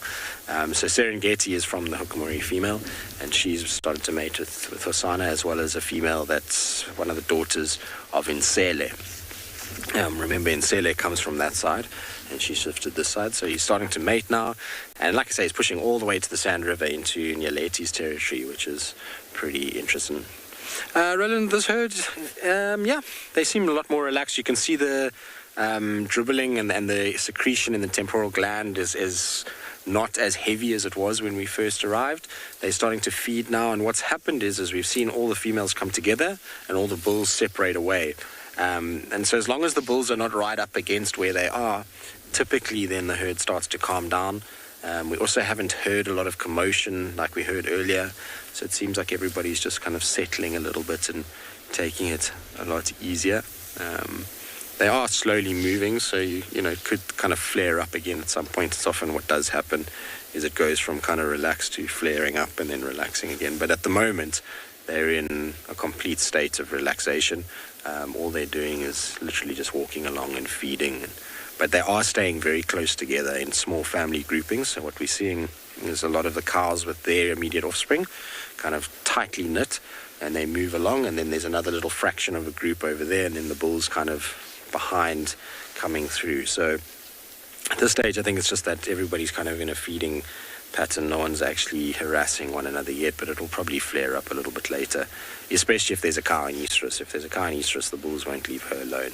They'll constantly be looking for her and therefore sniffing other cows as they go. Poppy, no, you don't see Ellie bulls often harming younger ones. Unfortunately, though, what happens is elephant bulls are big and strong. And when they are trying to jostle to get to a female, they often can knock into a baby. And it's not that they're trying to hurt the baby, but the baby kind of gets caught up in their feet and around them. And, a kick from one of those big bulls or, him sort of hitting them with its trunk they can do a lot of damage. They're incredibly strong animals, and at the end of the day weigh, a serious amount in comparison to that little baby. So even when they're not trying to hurt the little one, there is always a possibility. And the cows, as we know, are very, very defensive. They have a very tight-knit social structure, do Ellies.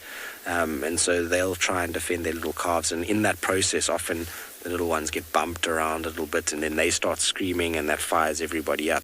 But generally, no, the males aren't actively trying to target the little ones. It's not like, let's say, a male lion that's coming into the area that will try and kill cubs. It's not the same thing with elephant bulls.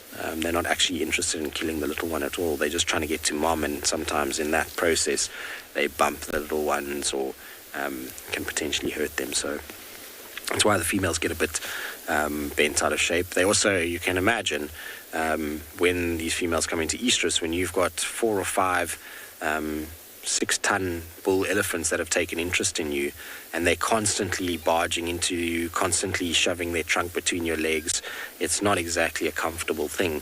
And that's why they get a little bit kind of bent out of shape about it. And the constant harassment is what irritates them more than anything else, is that they're just constantly dealing with this pressure of these bulls around them and invading their little personal space. It's like us as humans, we have a sort of personal space, and we allow certain people into that space, but others, when they invade that, it causes distress in us. And it's the same thing with these guys. So when the bulls are constantly harassing them, they start to get a lot more stressed out and therefore don't enjoy it. The other thing that's going to be stressing this herd today is not so much the bulls, but also the weather. As you can see on the leaves there, you see how there's a wind that's starting to pick up. When we started this morning, it was beautiful and clear, not a breath of wind, and it's just getting colder and colder and colder, and the wind's getting more and more and more. And animals that rely heavily on their hearing, so elephants being one of them, don't like when the wind kicks up like this.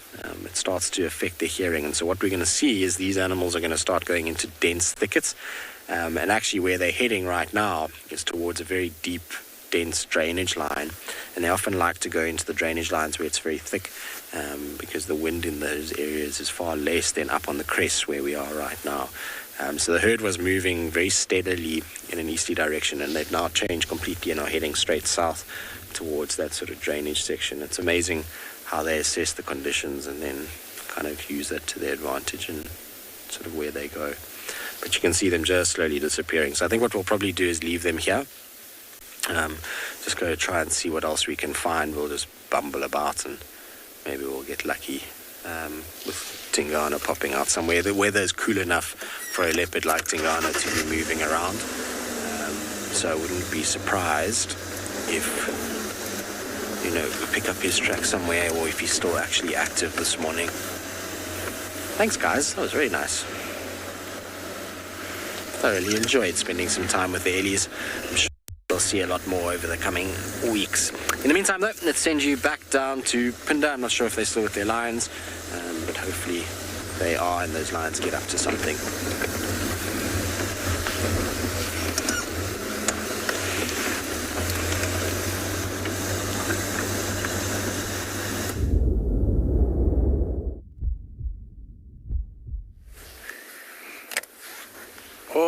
So welcome back.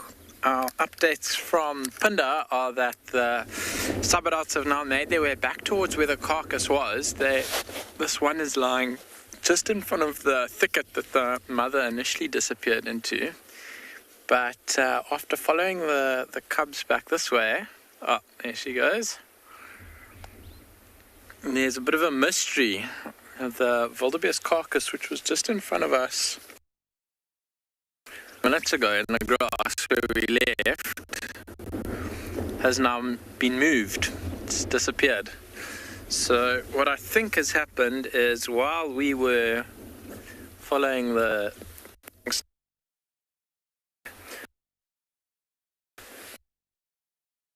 slightly into the into this thicket in front of us, which is quite a tough view. You just sit here with your naked eye looking in. You can just see little movement as the sound. We are going to send you across to Trish now, though, and we'll get back to you when we've got a bit of a better view.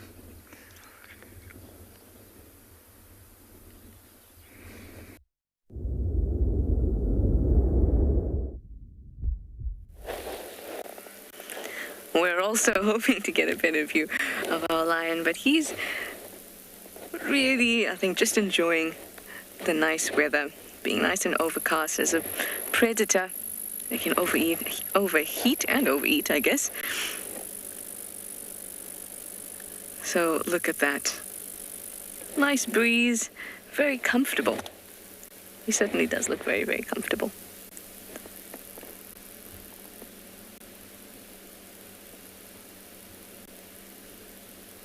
It's always such a peaceful thing. Well, actually, it goes both ways. Sitting out here now in this circumstance, it's so peaceful to watch him. But then when you watch them hunt, it's a completely different scenario. As I guess that you guys were really lucky with last night when you saw the Nkuhumas take down an impala right on quarantine. I think it's beautiful to see both sides or different sides of an animal. We get to see that so much here in Wild Earth, and we get to see it live. You get to see them when they're just enjoying their time and their space,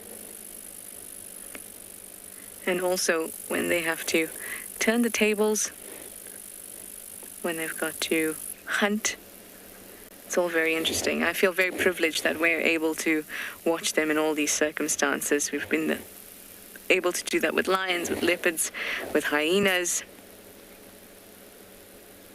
I think we're very lucky.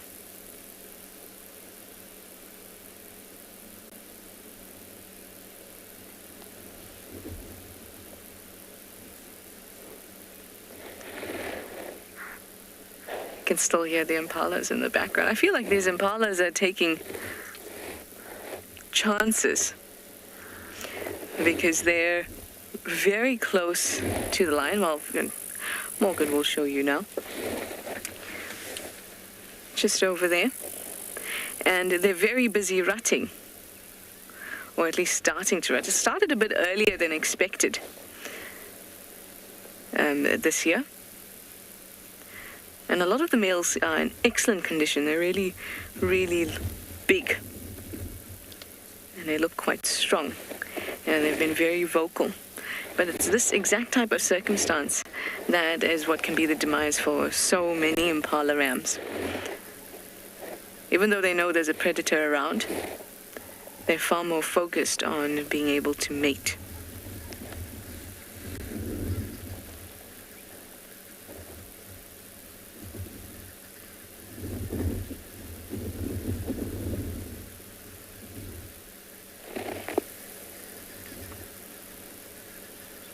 This one doesn't seem to have a care in the world, busy ruminating.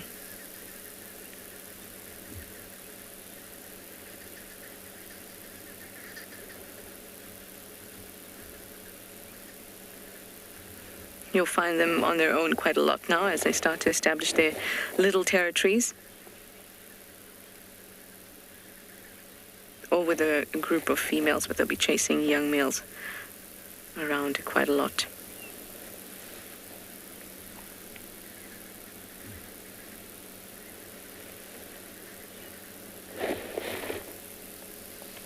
In fact, I think it was only when... So we've been driving this area trying to figure out where this male is for some time, because his tracks kind of, as soon as we left camp, we picked up on his tracks. And we followed them around to this area, but there were tracks of the pride that were a little bit further west, and I picked them up there again, but obviously he had dropped off. And if we have a look back at our lion, well, I mean, you already saw that he is very, very, very flat. And we knew that there were lots of impala around, but we weren't hearing any alarming at all. And it's only when we drove past that he picked up his head, and then we heard all of the alarm calls. So we have to be very thankful to the impala for giving us the information about our lovely lion.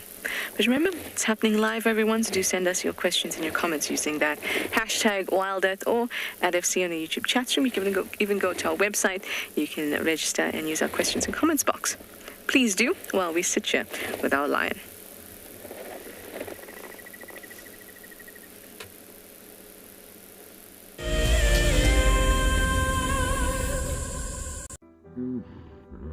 Nestled on the banks of one of the largest lakes in the Sabi Sands lies an award-winning game lodge called Tswalu.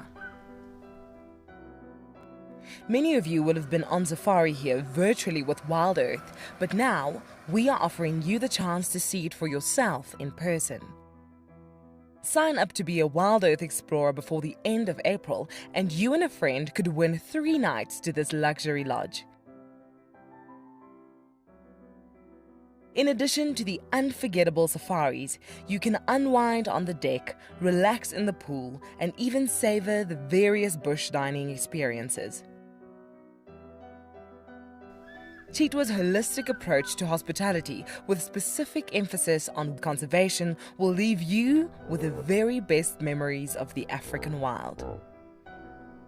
WildEarth Explorers, it's in your nature. I was quite surprised and excited to learn that I had won the WildEarth prize for March. My wife and I started watching WildEarth during the lockdown, just to allow us to get out of the day-to-day routine and enjoy some of the bush sightings. Our favorites, of course, are watching the birds when they show them sometimes, and especially the leopards. That's always nice to see on the show. She will definitely be going with me, and I'm sure we're going to enjoy all aspects of the prize, as we don't get out into the bush often enough. Thank you very much, WildEarth. My name is Ross, and I'm a field guide at and beyond Pygmy Private Game Reserve. I love getting questions from guests on WildEarth because I love sharing and learning information about nature with new people, and it also makes me feel like you're all joining me in real life. If you want to ask a question on WildEarth, then you need to register on our website. Once registered, go to our live safari page and submit your question below our live feed. Look at this, the little one is up and about. Certainly hasn't had enough milk at this age. No amount of milk is enough. Oh, Corky. Too sweet. Oh, look at this.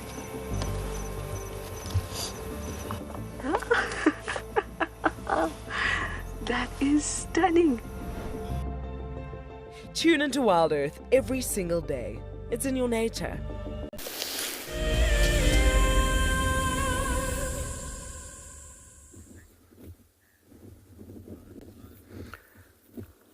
Welcome back to Tswalu, and what we are looking at here is a very contemplative blue wildebeest. He's been standing there. He's only about 10 meters away from the vehicle. He's literally been standing there for the last 5 minutes, deciding what to do. This is a nice little shallow depression, so it's a perfect place for him to sort of scratch with his hooves, roll around in, put his face in the sand, but he's busy watching what everyone else was doing around at the waterhole. We do have a few other animals around. We've seen some Springbok, we've seen some giraffe, we've seen some Springbok. We'll show them to you shortly, but we're just waiting for our moment here with the wildebeest. He's still thinking about it. I thought he was going to lie down, maybe scratch and roll, but he's still thinking.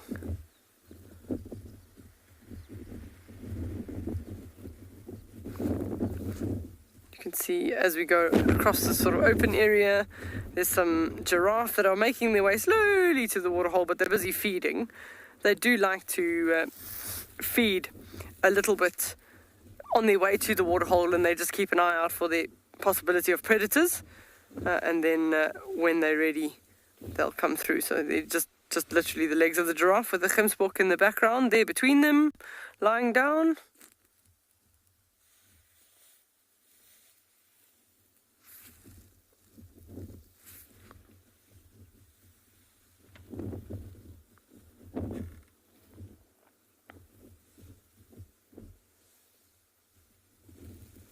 So the giraffe will always take time to walk to the waterhole. They never just rush straight in and start drinking water. They always take their time just to be out. Everyone's saying such a lovely mix, so we've got to still show you the Springbok. That's the last one on our list, and also just a single little chap standing out in the open all by itself. Probably a smarter place to be if you live by yourself is to just live in the open areas, especially looking for predators.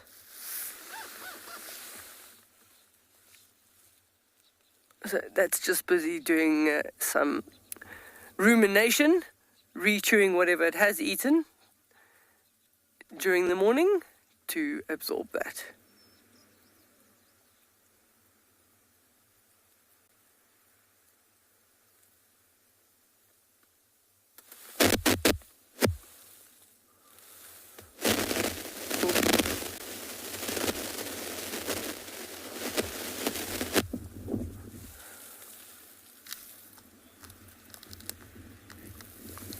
Pile is asking the question, why is this part of Tswalu so dry?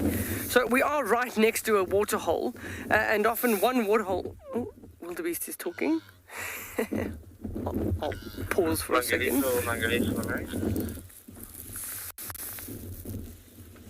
That was, if you heard that, that was the wildebeest. He was busy calling.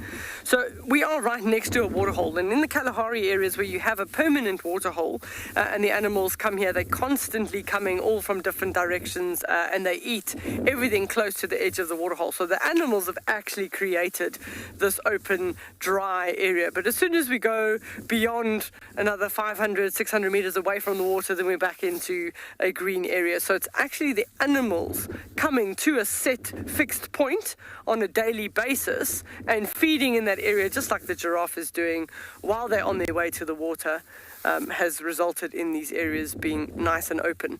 Some of our open areas, there we go, I've been waiting for you to do that. Some of the open areas that we have were also old farmlands, and this would have been where we would have had cattle pens, and you would have had some high levels of disturbance in these open areas, and they haven't necessarily recovered as well as they should. So there, he was just looking around for his morning snooze.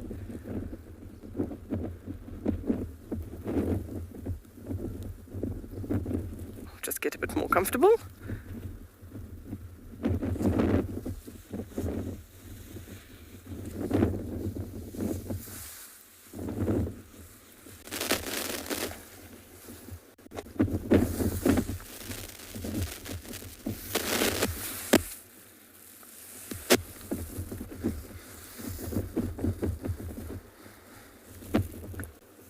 You can also see it's not only the open areas, but if you have a look and you sort of, Niels has been running the camera left and right, and you can actually see the browse line of animals like the springbok. They're also mixed feeders, and kudu, everything at the height that they can reach. You can almost draw a straight line across all the trees at the waterhole, and that'll show you a definitive browse line close to the water.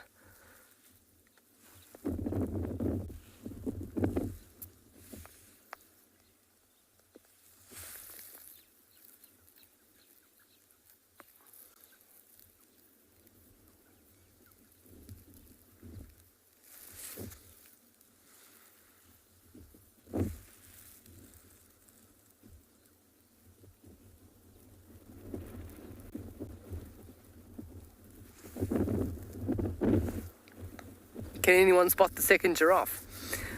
All I can see is two legs sticking out the side of the tree, and you get the odd movement of the tail. But there is an entirely other giraffe standing behind this one on the other side of the tree, so there are two of them there.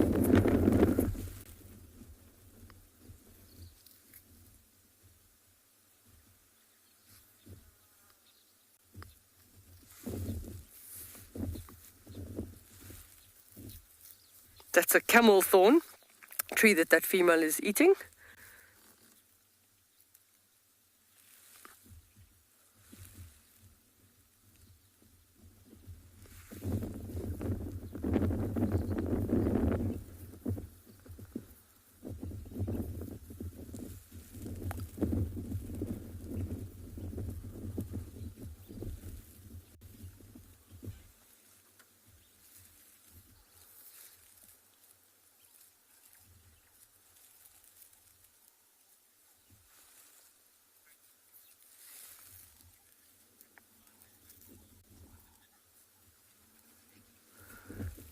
Glenn is asking, do the animals have to find their own salt or minerals?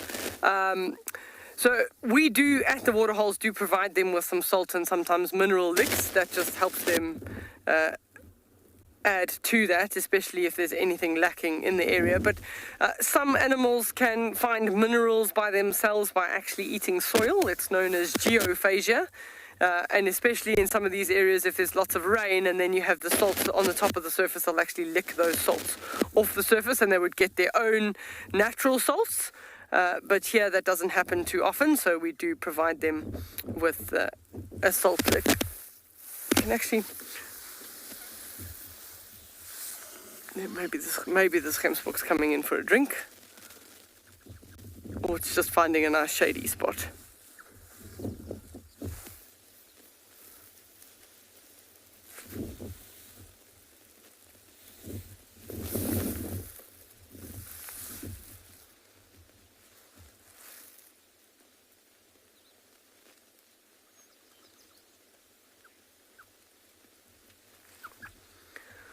Everyone's saying they all look in such good condition, all the animals at the moment. They have been very fortunate to have had a really good rainy season, and the grasses were in abundance this year, so they are in much better condition this year than they were last year, and that's just purely based on the volume of rain that we've received over this time frame.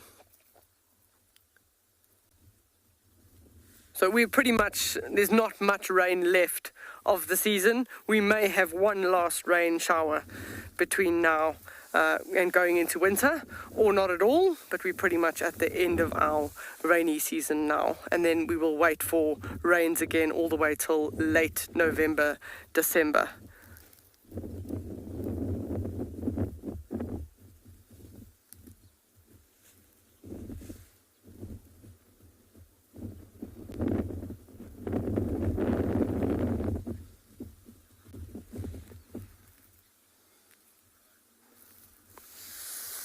Jerome asks, where will they move to when it starts getting dry?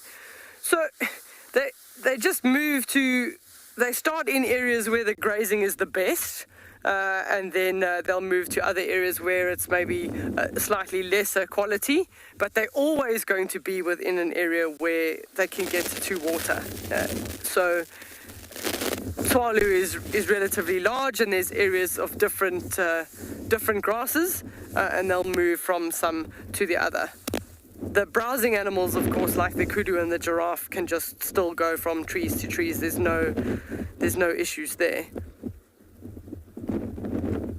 But they are all pretty well adapted to living out in these harsh environments.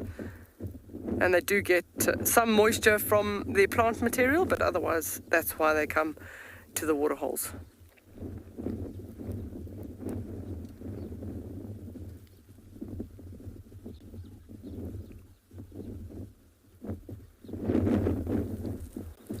So you can see the Springbok's ruminating, and so is the Wildebeest. He's altered his position. He didn't like the view that he had, so he's just pretty much turned himself around. He's also just ruminating.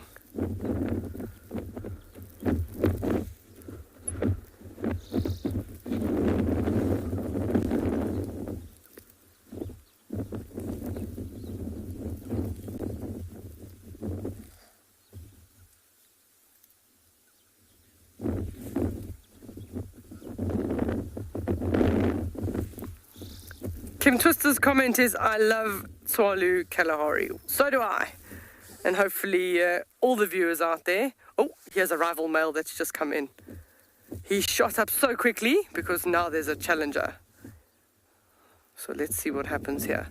He was so quick to notice him. He literally came out the bushes and he was up like a flash. And now he's going to tell him who's the boss of the area. This will be very interesting. You're seeing a... It won't be really fair if he prevents him from getting to water. That's not very gentlemanlike behavior.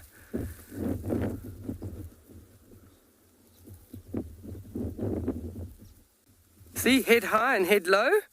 There's already a dominance in that. And now we're potentially going to get chased. Yep. Out you go.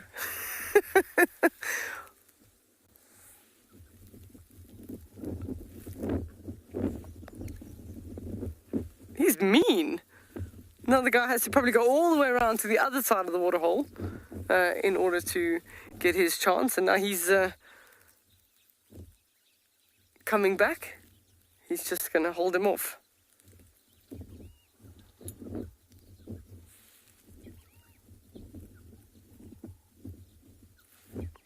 You might hear that he starts making noises.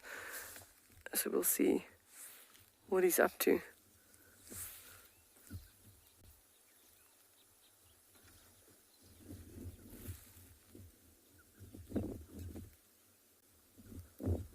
And that's why you watch Live Safari. You never know what you're going to get. Probably going to have to just change the vehicle angle for Niels, because let's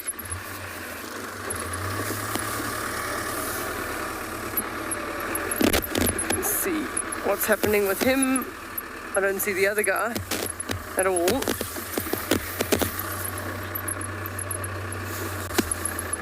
Oh, there we go. Oh, well, fine then. He's gonna...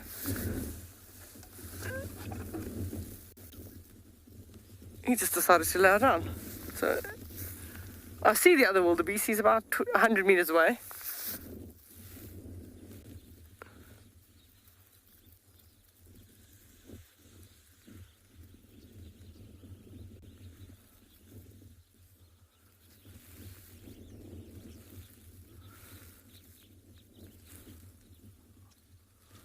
The other one's trying to come closer. He's trying to come around to the waterhole from the other side, which is why he's making a move again.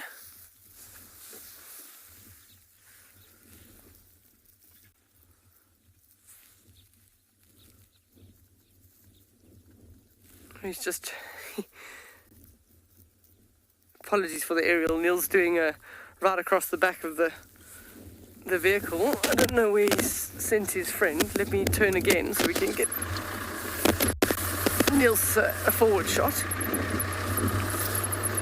It's all happening at the waterhole this morning. Yeah, he is amped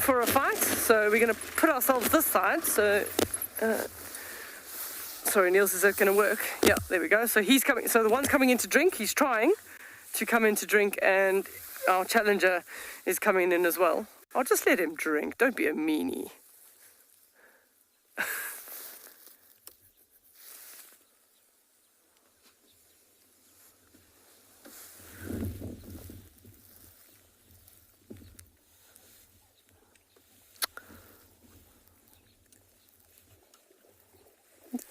Absolute bully.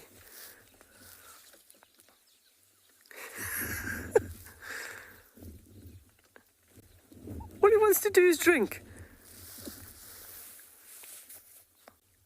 And don't come to look for us for help. He's coming to chase him again. Oh, watch out! Don't look at us. Oh my goodness. He's completely chased him away from the water, you absolute meanie. So, sorry, we've got the aerial in the way. Luckily, we got a flat 360, but how was that? I think we found we call this the Piens waterhole. I think we found the Piens waterhole bully, because now he's just chased him away completely. Hopefully he managed to get some form of a drink, but he'll keep coming back. He'll probably keep trying. If he gets a little bit in, maybe he waits for the guy to fall asleep again. And the rest of the animals not even fazed by the interaction that was going on between the wildebeest.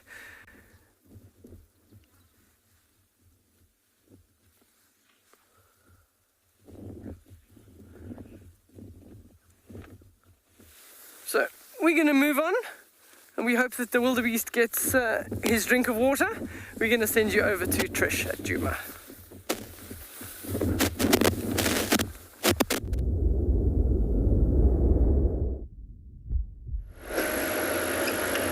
Absolutely. Letting the injustice happen is a crime on its own, isn't it? So much of that. Not crime, but what looks like injustice in the bush, but in fact it's just all part of the way that the whole system works. I have left our lion, as you probably noticed.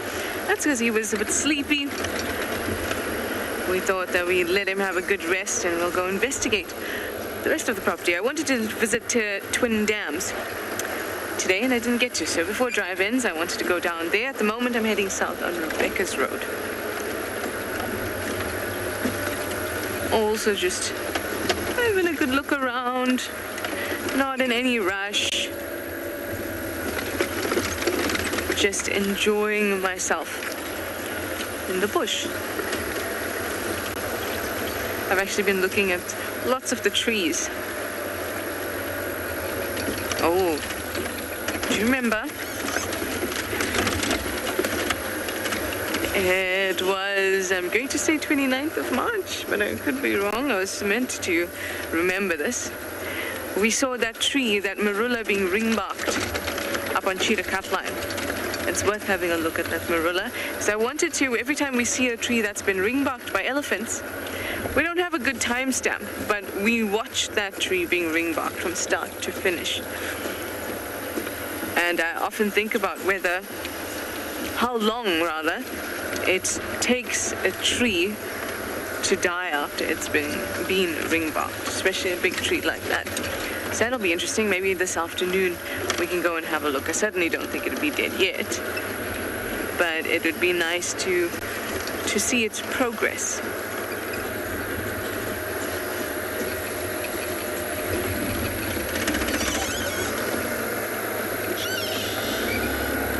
I see a young male impala.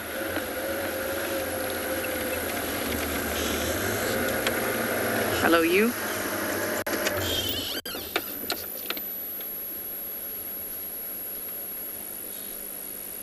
Oh, goodbye. Morgan, right here in this termite mound closest to us, a little squirrel has just jumped up onto the top.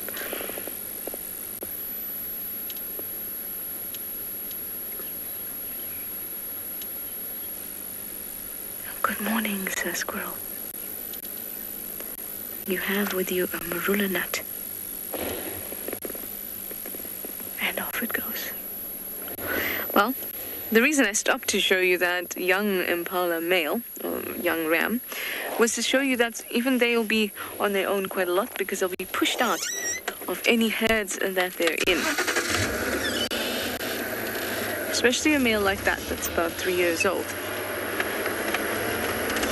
Much younger males, maybe rams that are from the cohort that's just been born, or a year old, sometimes they get a pass. But older than that, once your horns are very apparent, the older rams will start to harass these younger ones and push them out. I read something interesting about goats. So I don't know if it would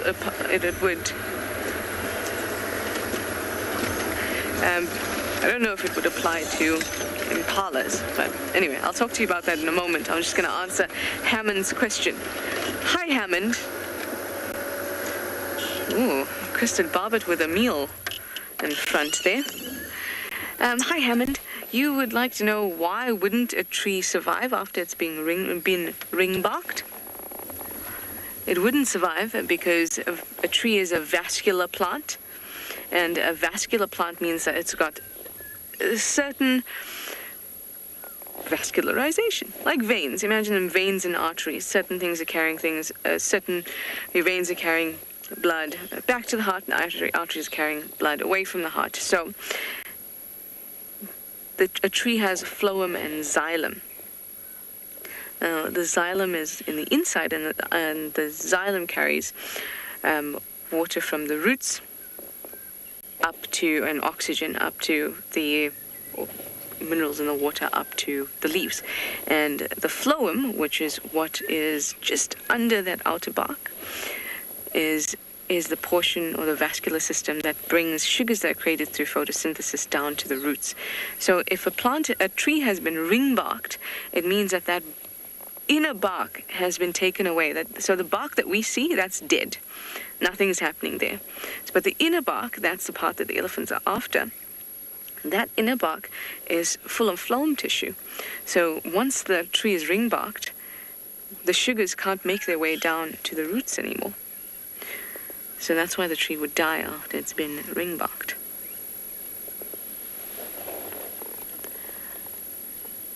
The crested barbet, to me, I think it was Louise at first, it looks like a psychedelic tennis ball. I think so. It looks like it's got a grasshopper. A nice fleshy one at that, too.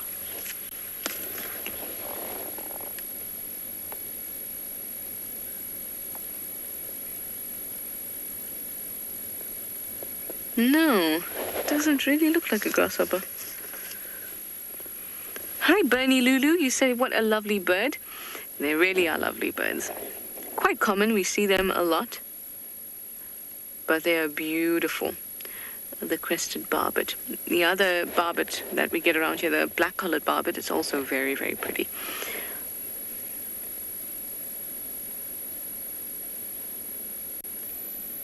I must say I'm having a tough time identifying what this insect is. Perhaps because it's so limp. I would have thought a grasshopper would be my first guess. Look at it giving it a bash.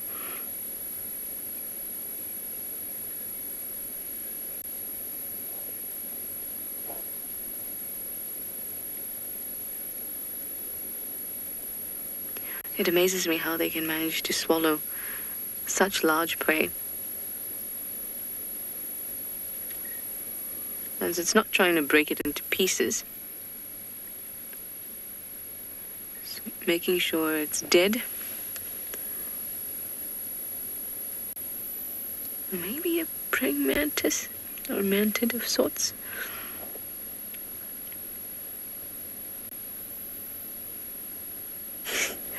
You've got some on your beak.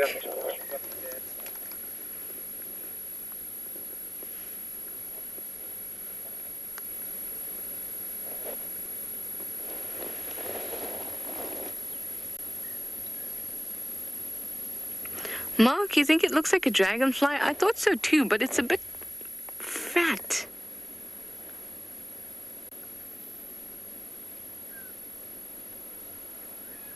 maybe it's a lacewing.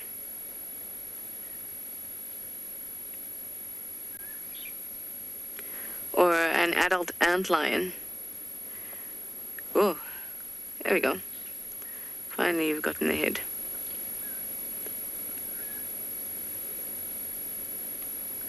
The wings are far too flimsy for a dead dragonfly.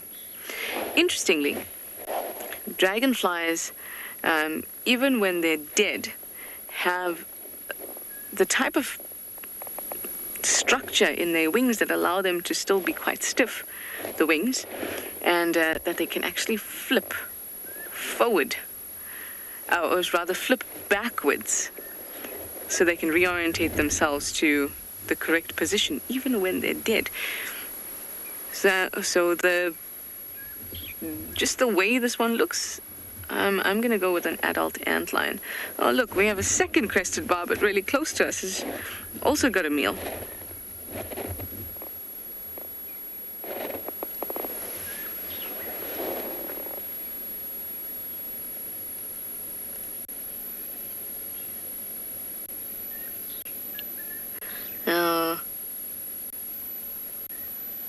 Oh, it's just pulling the wings off. No, I need to see the wings.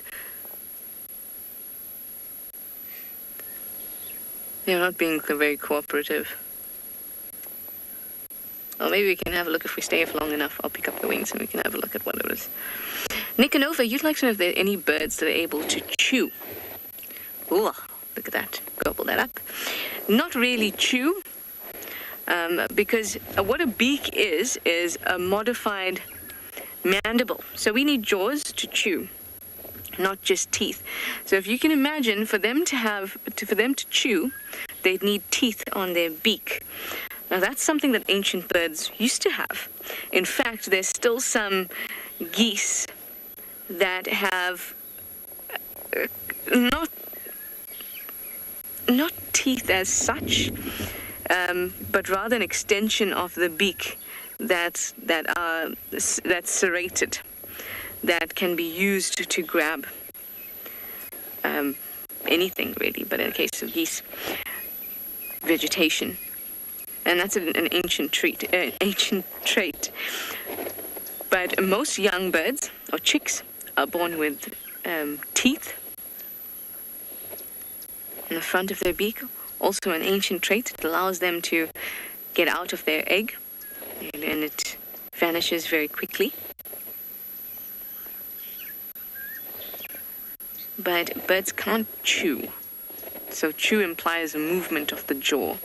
And because their jaw is already modified, or their mandibles are modified to create beaks, it's not possible for them to do that. You can do it.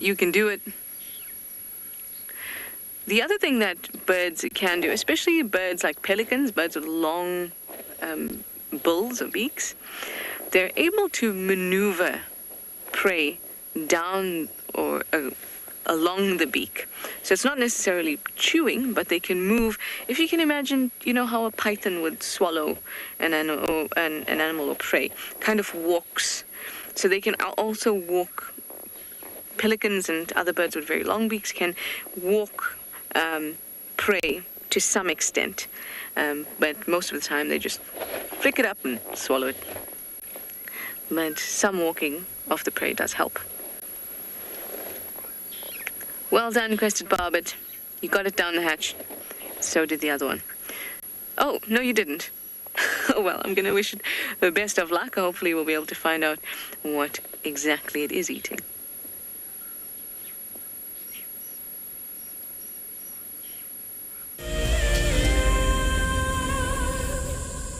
When on safari, there's nothing better than an evening spent under the stars chatting around a fire, with the sounds of the wild all around you. If you sign up to be a Wild Earth Explorer, you can build your own memories by joining our guides for regular fireside chats. Subscription payments can be made by PayPal, credit card, and now bank transfer. Wild Earth Explorers, it's in your nature. So in 1998, we had this idea to to go and put a live web camera on a waterhole somewhere in the Sabi Sands next to the Kruger National Park. And I approached just about every single landowner and everybody thought I was completely crazy until I met Yuri and Pippa Moorman. We thought it was definitely a fun idea and a worthwhile thing to experiment. And it immediately became a runaway success. And it gave people all around the world the opportunity to watch a little piece of Africa day and night. Back in 1998, it was the very early stages of the internet. And all we were able to do was to get a 30-second refreshing JPEG out of that camera. But over time, what we began to do is focus more and more on trying to develop this concept of giving people the opportunity to go on safari. Even though we live just 500 meters up this hill, we still put the camera on to see what's happening. Absolutely, we watch it ourselves. I love being a cam-op for Wild Earth. The animals coming right up close to you, especially like lions. Sometimes you get nervous, but you have to go with the flow. My favorite animal to film is the elephant because of how big it is. But when it's really up close to you, it's one animal that you would say, I really respect you.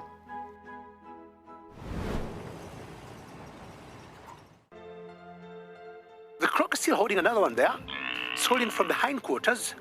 I would really want the wildebeest cross. Is it trying? The croc is holding the tail. It's holding tight. Oh no. Goodness me. Lucky, lucky wildebeest. You have another day to live. Expect the unexpected here on Wild Earth daily.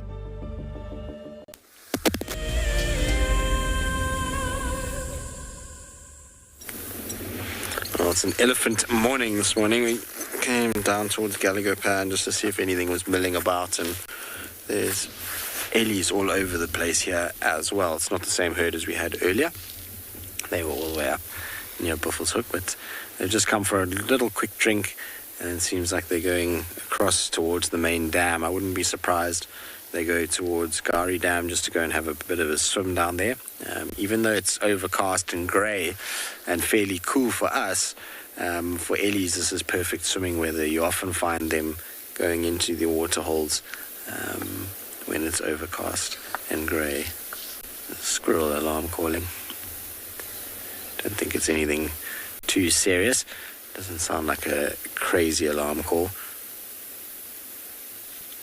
Maybe an owl that's around. There's a pair of scops owls that lives at Gallagher Camp, so it wouldn't be surprised me if they're milling about, causing squirrel to get a little bit upset. But there's still more ellies on their way. At the moment, we've got the youngsters play fighting.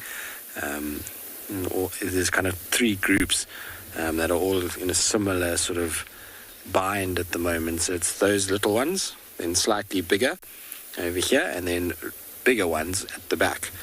So it's kind of similar pose between all three of them. All kind of having a little game, pushing each other around. And like I was saying earlier, these are all important skills for young bulls, particularly to learn. Clashing with one another and learning how to push it and use those tusks and their body weight is going to stand them in good stead when it comes time to mate for real, because they are going to sometimes have to fight. Why are you guys running through here? A little water buck and its baby that's causing mass panic. Shame, guys.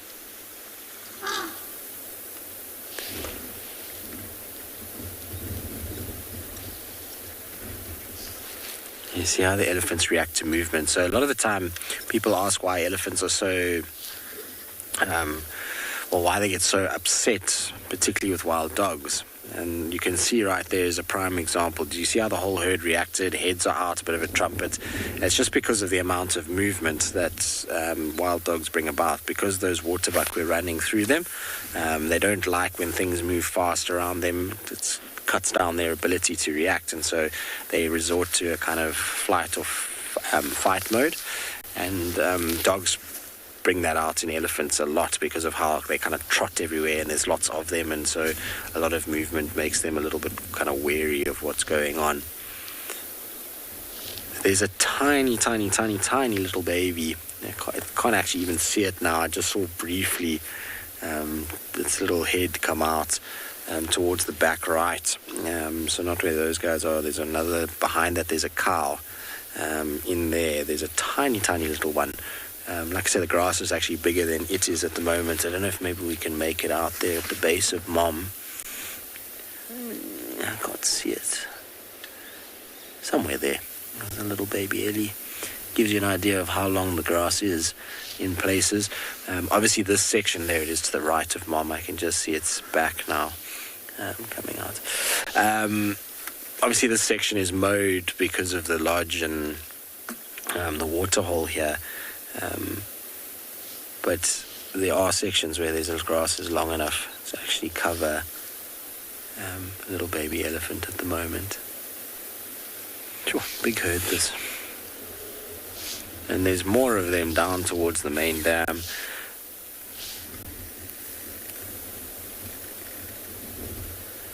Peterson, yes, they can. I actually had an incredible sighting many years ago in 2012. 2011, 2012. We had a bull elephant who had a very badly damaged back leg. And he was about, I would say, probably about 9-10 years old. Badly damaged back leg and a trunk that was damaged. And the herd actually used to walk and they would break branches for him. And then they would feed it to him. So they would break it and then give it to him and put it in his mouth, and then he would chew them and then drop them, and it would go like that. So he was able to sometimes bend and be able to get grass, but with that sore leg he struggled a lot of the time to bend too much. And so he relied quite heavily on the others to feed him, which they did, which was amazing. I would imagine it would have been his mom and his siblings that would have done most of that work. Something is disturbing all of the birds and squirrels in this drainage line. Because there's Franklin's alarm calling and squirrels alarm calling and starlings. I reckon it must be a bird of prey because they're quite spread.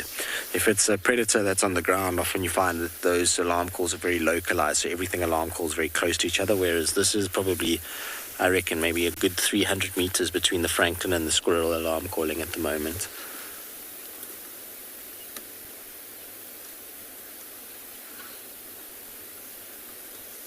Just trying to listen.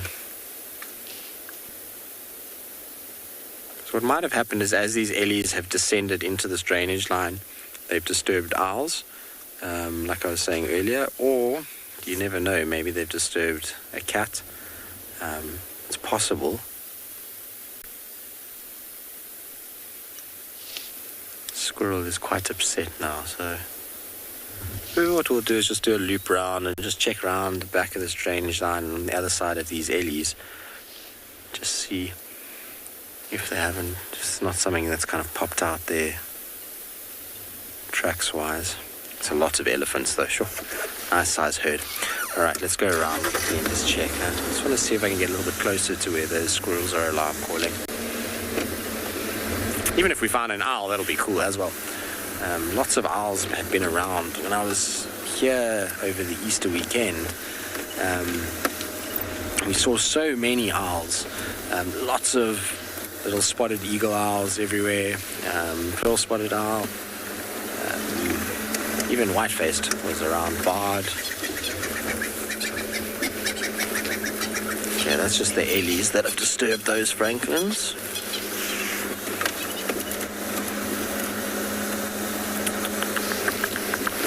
Let's just double check here, you never know.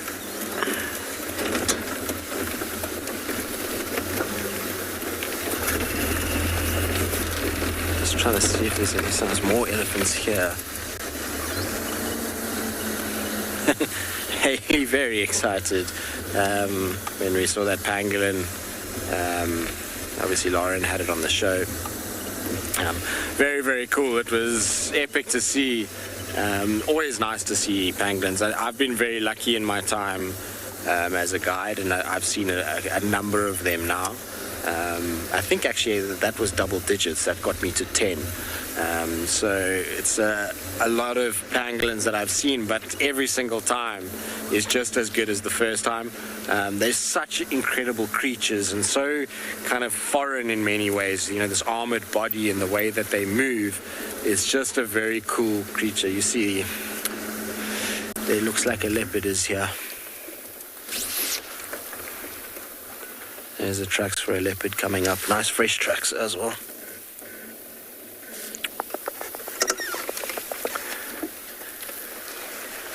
Or is it our 3-lobed hyena? I need to just double check here, because we've got a hyena in this area that's got 3 lobes. It can throw you off a little bit when you don't pay attention, but it looks very leopardy to me. Which would explain why everybody is a bit bent out of shape in this area. Okay, why are you shouting at me?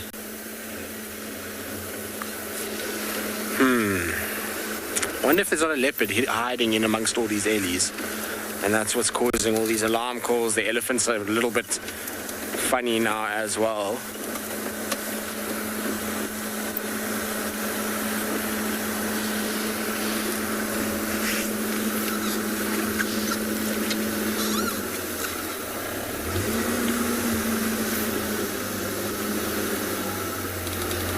Definitely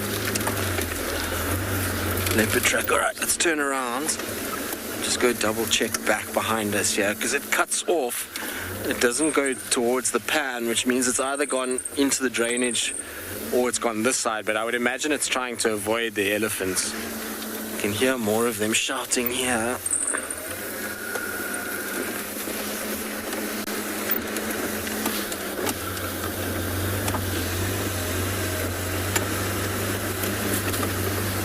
The problem is this little area is so difficult to spot a cat, and it's not like we can go on foot either to try and track here. All right, let me see what I can do. Maybe we can find said cat, but there's definitely track for a leopard. There's alarm calls, there's ellies that are a bit upset, so maybe we'll get lucky and find what we're looking for. In the meantime, let's send you across to Deirdre at Tswalu.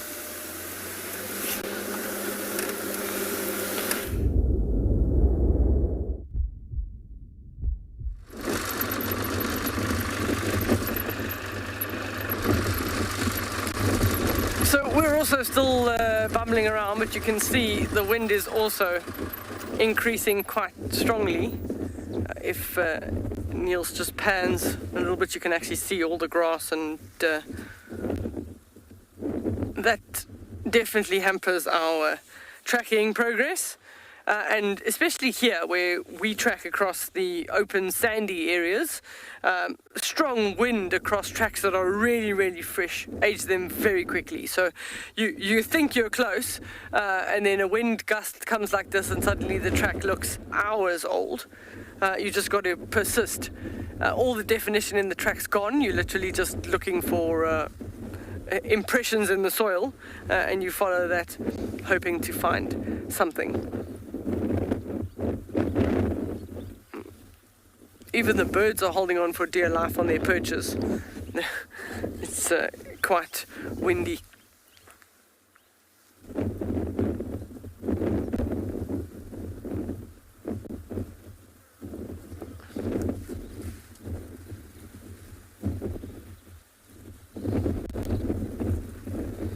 Generally, if we have wind like this for a day or two, we get some cloud cover. After that, maybe that is our last rains of the season that could be blown in. Just having a look, I see. Oh, no. Of course, when you see a bird, it totally disappears. Let's head on and see if we can find... Normally, if we're driving, we can show you 1 or 2 birds as well, if they're around.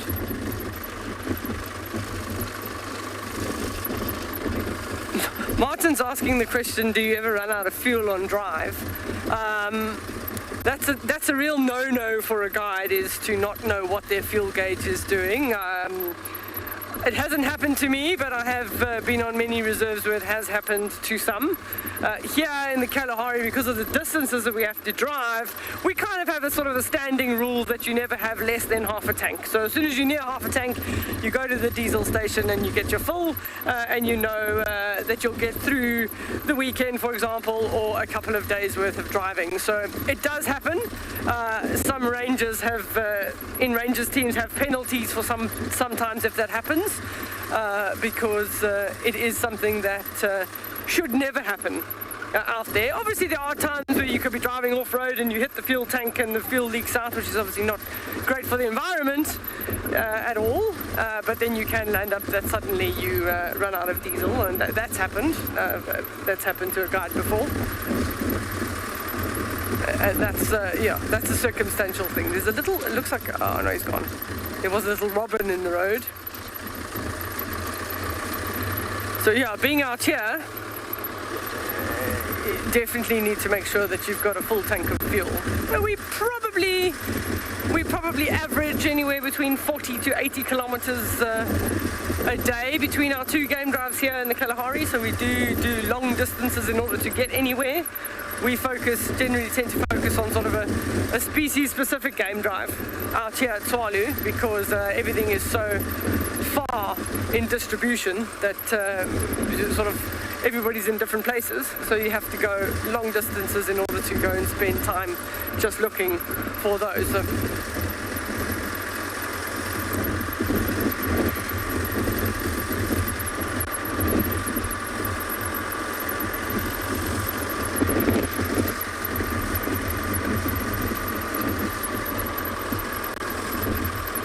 So I didn't hear the full question there.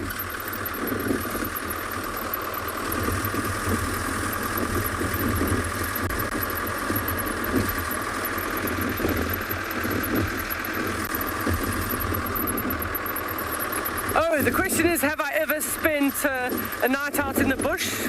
Question from Cleo. Yes, many a time, especially when we were doing trails or walking out in the bush.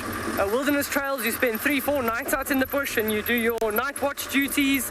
So everyone of the trail group gets a chance to sit around the fire and look with a torch if there's any dangerous animals coming. Out in the Kalahari, beautiful nights to just spend under the stars. So I have done that. I will say that camping out in the Kalahari in the winter season is a little bit cold. You've got to make sure that you've got a really warm sleeping bag, because at our extremes in the winter season the temperatures can drop down to sort of -4, even -9. So that's really chilly. That's not too pleasant camping. But yeah, there's something about sitting around, sleeping out under the stars with a crackling fire, listening to the animals, hyenas calling, lions roaring, owls calling. It is an experience that is well worth it to do.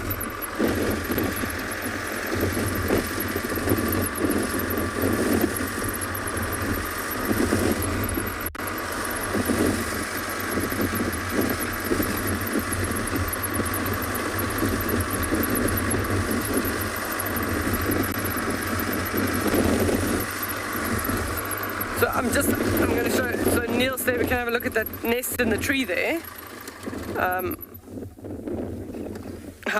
I just want to show you how the white-browed sparrow weavers, their nest sites are determined predominantly by the wind direction. So it's coming in from the left, right across the tree, and you can see all the nests are on the right-hand side of the tree. So they choose to put all of their nests on the non-windy side. So a lot of other birds in the Kruger and some of those, they choose it based on the sun, the angle of the sun.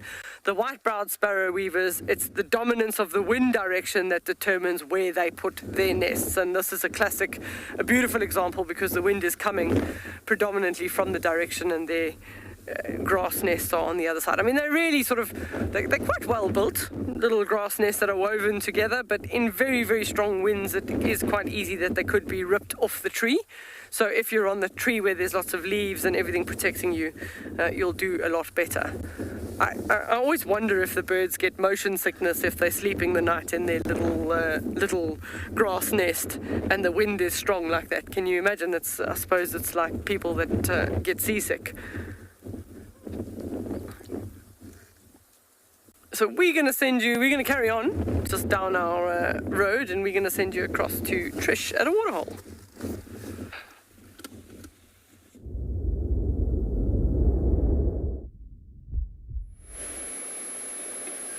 That's actually really interesting.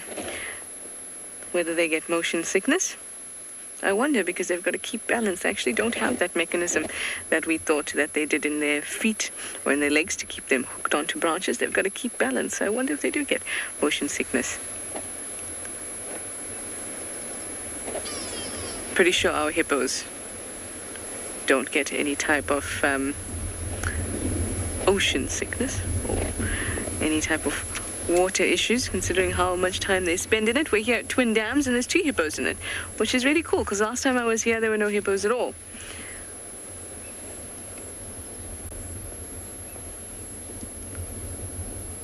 Beautiful. Now, hippos are, as you probably already know, the closest living terrestrial relative of whales and other cetaceans. But what's really interesting to note is there's a lot of similarities. They're both mammals, and they spend a lot of time in the water, obvious for whales. But there are also quite a lot of differences. The similarities that we once thought had to indicate that they had a very recently split ancestor, or common ancestor, actually not as indicative as we thought. Like, the skin, or mostly hairless skin, all of that. Their skin's actually quite different. So cetaceans have thicker skin with layers of fat in between or underneath the skin. Hippos less so, but there's a number of other features as well. And what's recently been discovered is that hippos and cetaceans, though they did share a common ancestor at some point, and though the hippo is still the closest terrestrial living relative to cetaceans, these traits such as the skin, the hairlessness of the skin, the movement towards water, as a result of convergent evolution. So so that means that one didn't evolve from the other. It's just that these traits, because of the lifestyle, evolved on their own. I think that's really interesting, because very often when we think about hippos and their obvious ancestry, we think immediately that one leads from one to another. But in fact, it's far more complex than that. And that common ancestor that cetaceans and hippos would have shared would have been a land-dwelling ancestor, because that's how far back it actually is. I really enjoy evolutionary biology because it tells us the story about how things got to where they are. And of course, it's very difficult to say for sure how things came to be the way they are, but we get clues. And that's what I love about it. I love a good investigation. I think that's why I love science.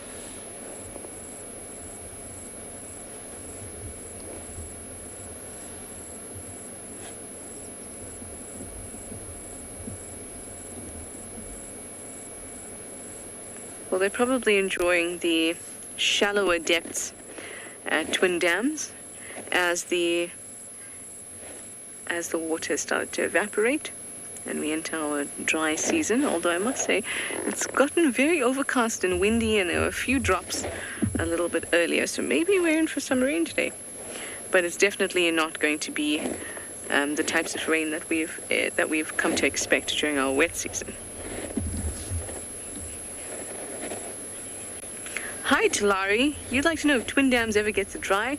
Certainly, and very, very dry. All our dams get, or in the dry season, can get very dry. But the thing is, the last wet season, the wet season that we've just passed, that we've had together, and the previous one, have both been very good.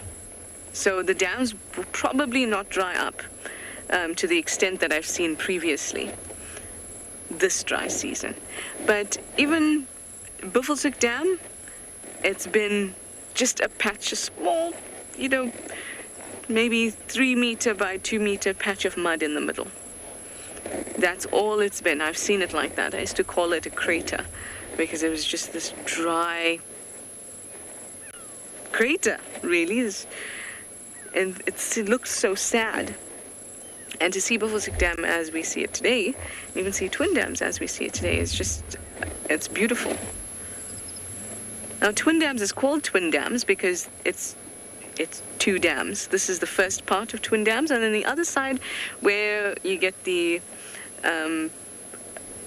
ducks and the weavers, they hang around in that small, what looks like a small pan to the south of Twin Dams. That's actually the other dam, the twin of the dam.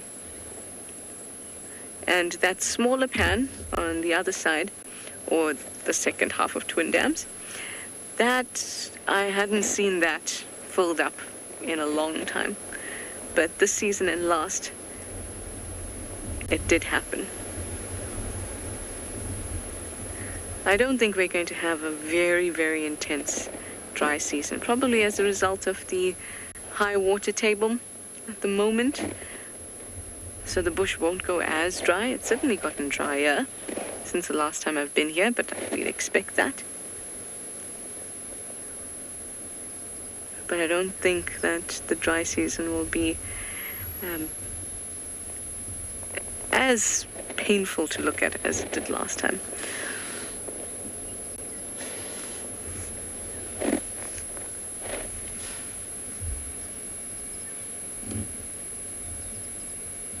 It looks like a male and a female.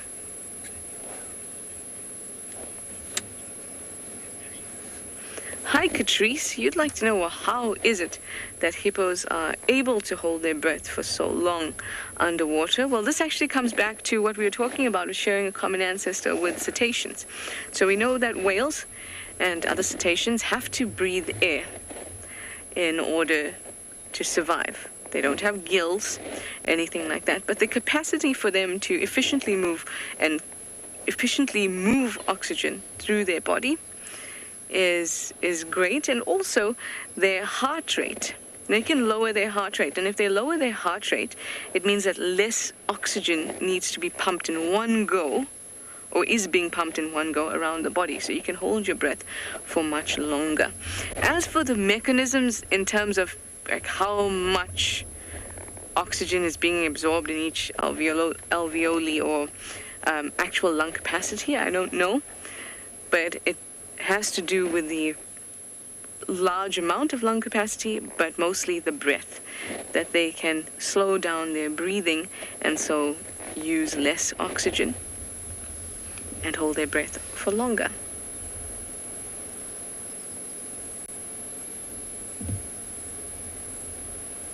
People can do it too. I think the free diving, free dive, what's the word I'm looking for? Record, there we go, is something crazy. I want to say 20 minutes, but I'm not sure. It's something crazy. Anyway, let us move on from Twin Dams now.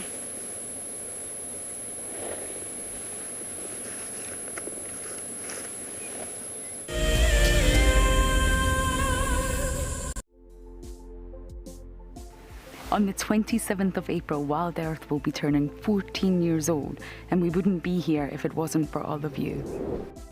And to celebrate, we will be finishing the beautiful book that we started last year that looks at the history so far. But we do need you to be part of it. Please submit your most memorable sighting, or what Wild Earth means to you, or even just your name and a comment to be included inside the book.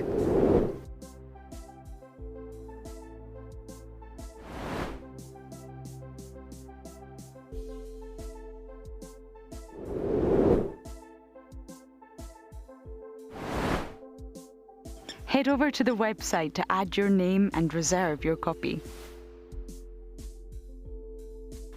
And a big thank you to all of you who have contributed to the book so far. For many years, Wild Earth has taken viewers from around the world to the Mara Triangle, a place of majestic beauty and abundant wildlife. But it wasn't always like this. Before 2001, it was infested with poachers. Illegal harvesting and hunting was rife. Now the situation couldn't be more different. The hard work and dedication of the Mara Conservancy has revolutionized this magical land. But now, the loss of revenue from tourism has created a grave crisis. The Mara Conservancy needs help if they are to continue protecting the reserve and supporting the local communities whose livelihood depend on its survival.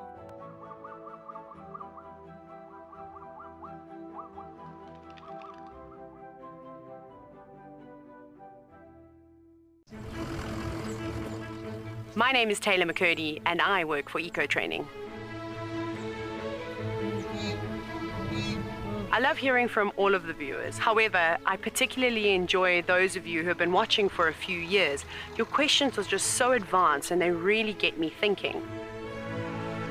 If you'd like to ask a question on Wild Earth, you need to register on our website. Once you've done that, head to the live safari page and submit your questions below the live feed.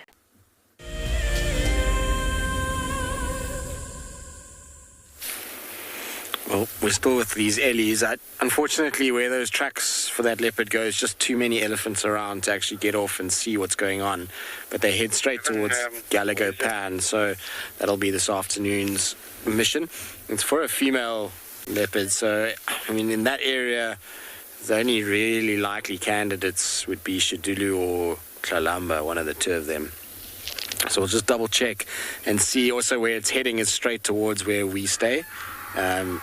So if we hear any alarm calls, we'll know that she's still around. But all the elephants around and makes it pretty tricky to be on foot. Plus, we've got a lot of wind, so it's just dangerous to be in amongst these guys, tracking a leopard that also potentially could have a cub. You never know if it is Kalamba, if she's moved a cub. It's possible as well, so you'll just bear those kind of things in mind. What you doing, girl? Hmm? What's wrong?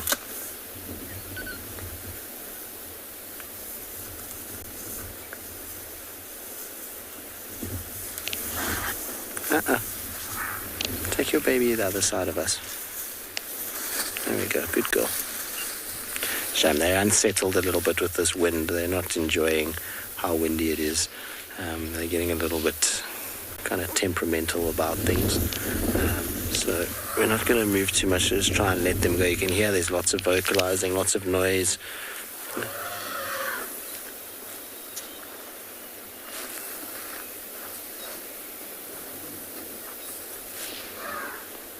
see what happens. They're starting to come up this way. I think the wind has really unsettled them a lot today, and maybe they bumped into a leopard, you never know.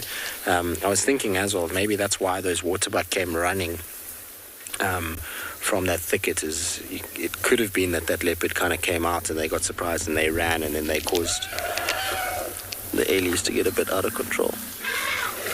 Okay guys, calm down.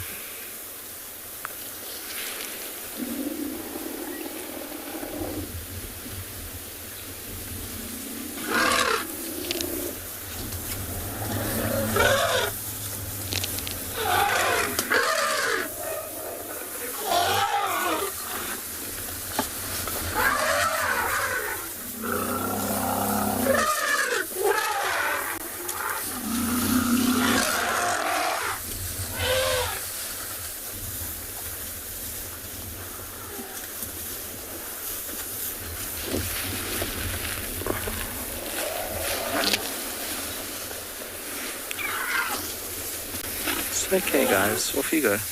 Come on.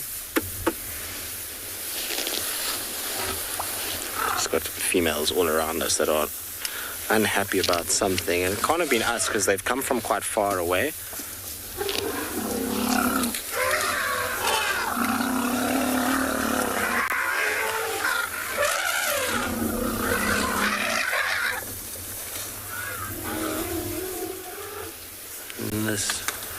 You're amazing.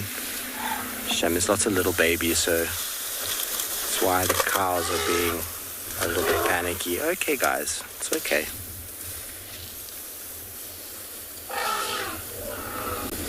Well, it's that time of the day to say goodbye to all of you.